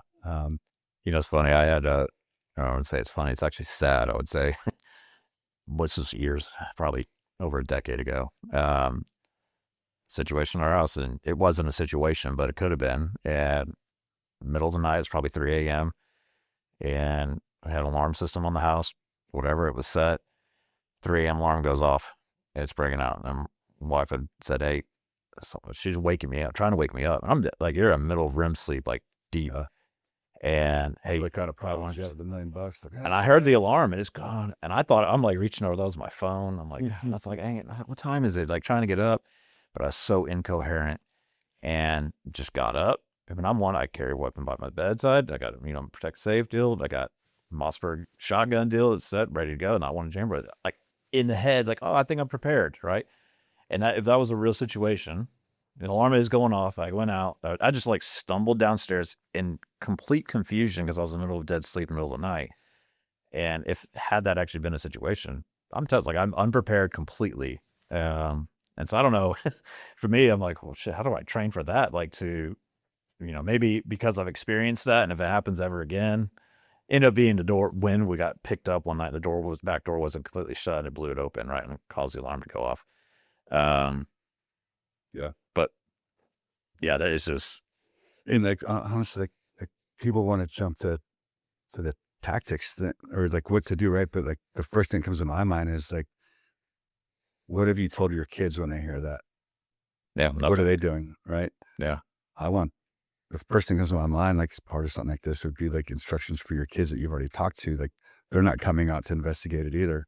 They need to stay in their room. You investigate, right? Because if it is a break-in or B&E or whatever, I want them hunkered down somewhere, or like thinking they're getting to a window and getting to somewhere safe. I try to unfuck whatever's going on in here, right? So there's just so many things. It's not just the guy. It's the bigger picture. Yeah. It's everything, right? Right. Is that stuff you're wanting to plan, I guess, in the training? Is that like course curriculum? Yeah, that would nice. that would be in like this, like when like further down the road on the training side, like the scenario stuff, whether it's like we'll have car, stuff where if you're in a car, you're home, something like close, like meat kind, like you're here at a table, whatever, in a restaurant, like all these different things that movie theater, right. And there's when you start getting into these, like, as long as you can explain like what you're doing, right? And it's sound like there's no like best way to do stuff. Is it explainable? Is it logical? And it's just arming people like with whatever that is. Because like, if I have my family and there's an active shooter, the first thing I'm doing is getting them somewhere safe. If that is still going on and I know they're safe, then I am going back. Yeah. And I don't even carry a gun. I don't have any guns on me, but I'm still going back. But my first priority is my family. Yeah. In any situation. And like, I don't carry a gun. One, I've never felt threatened where I need to use it. And two, I know if I pull a gun on someone, I'm going to kill them. And I don't want to kill anybody in America. And I've never felt like I needed to, so I don't carry guns. Because I've just had enough problems with killing people anyways. Yeah. And if you want my wallet, take it. Yeah. It's not worth it. It's not like I don't want to kill you over that. I'd wish you were dead, right? But I don't want to do it. Now, obviously if I had to, right? Like, sure, I'll kill you, but I hope that never happens, at least here in America, right? I'm not in the military, so I think that should be pretty good. Yeah. Ryan, thank you. Yeah, brother. This is great, man. I appreciate you coming and telling us. And where can people reach out, range one-on-one, and your leadership stuff you're doing as well? So range101.com is really, that'll be our website eventually. Right now it's just kind of a landing page. You saw, like, we're talking to investors and getting things going. I guess on the leadership thing, I don't know how. Maybe they contact you and you hit me up. Okay, that works. Yeah, if anyone's interested, reach out to me and I will. I'll vet it. So, yeah, please do. It's fun. I'm doing one. I think maybe next month or the month after. It got pushed, right? But I'm doing a keynote, and then as a team building, we'll be at a ranch, and I'm going to do like a half-day shooting, like team building with these guys. Nice. And I think it's going to be really fun. It's going to be cool. So yeah, that'll be great. It's modular. We can do whatever. So awesome, Ryan. Thank you. Appreciate it. No, man, my pleasure. And I hope that I don't bore people to death. No, it's fascinating. Thanks, buddy.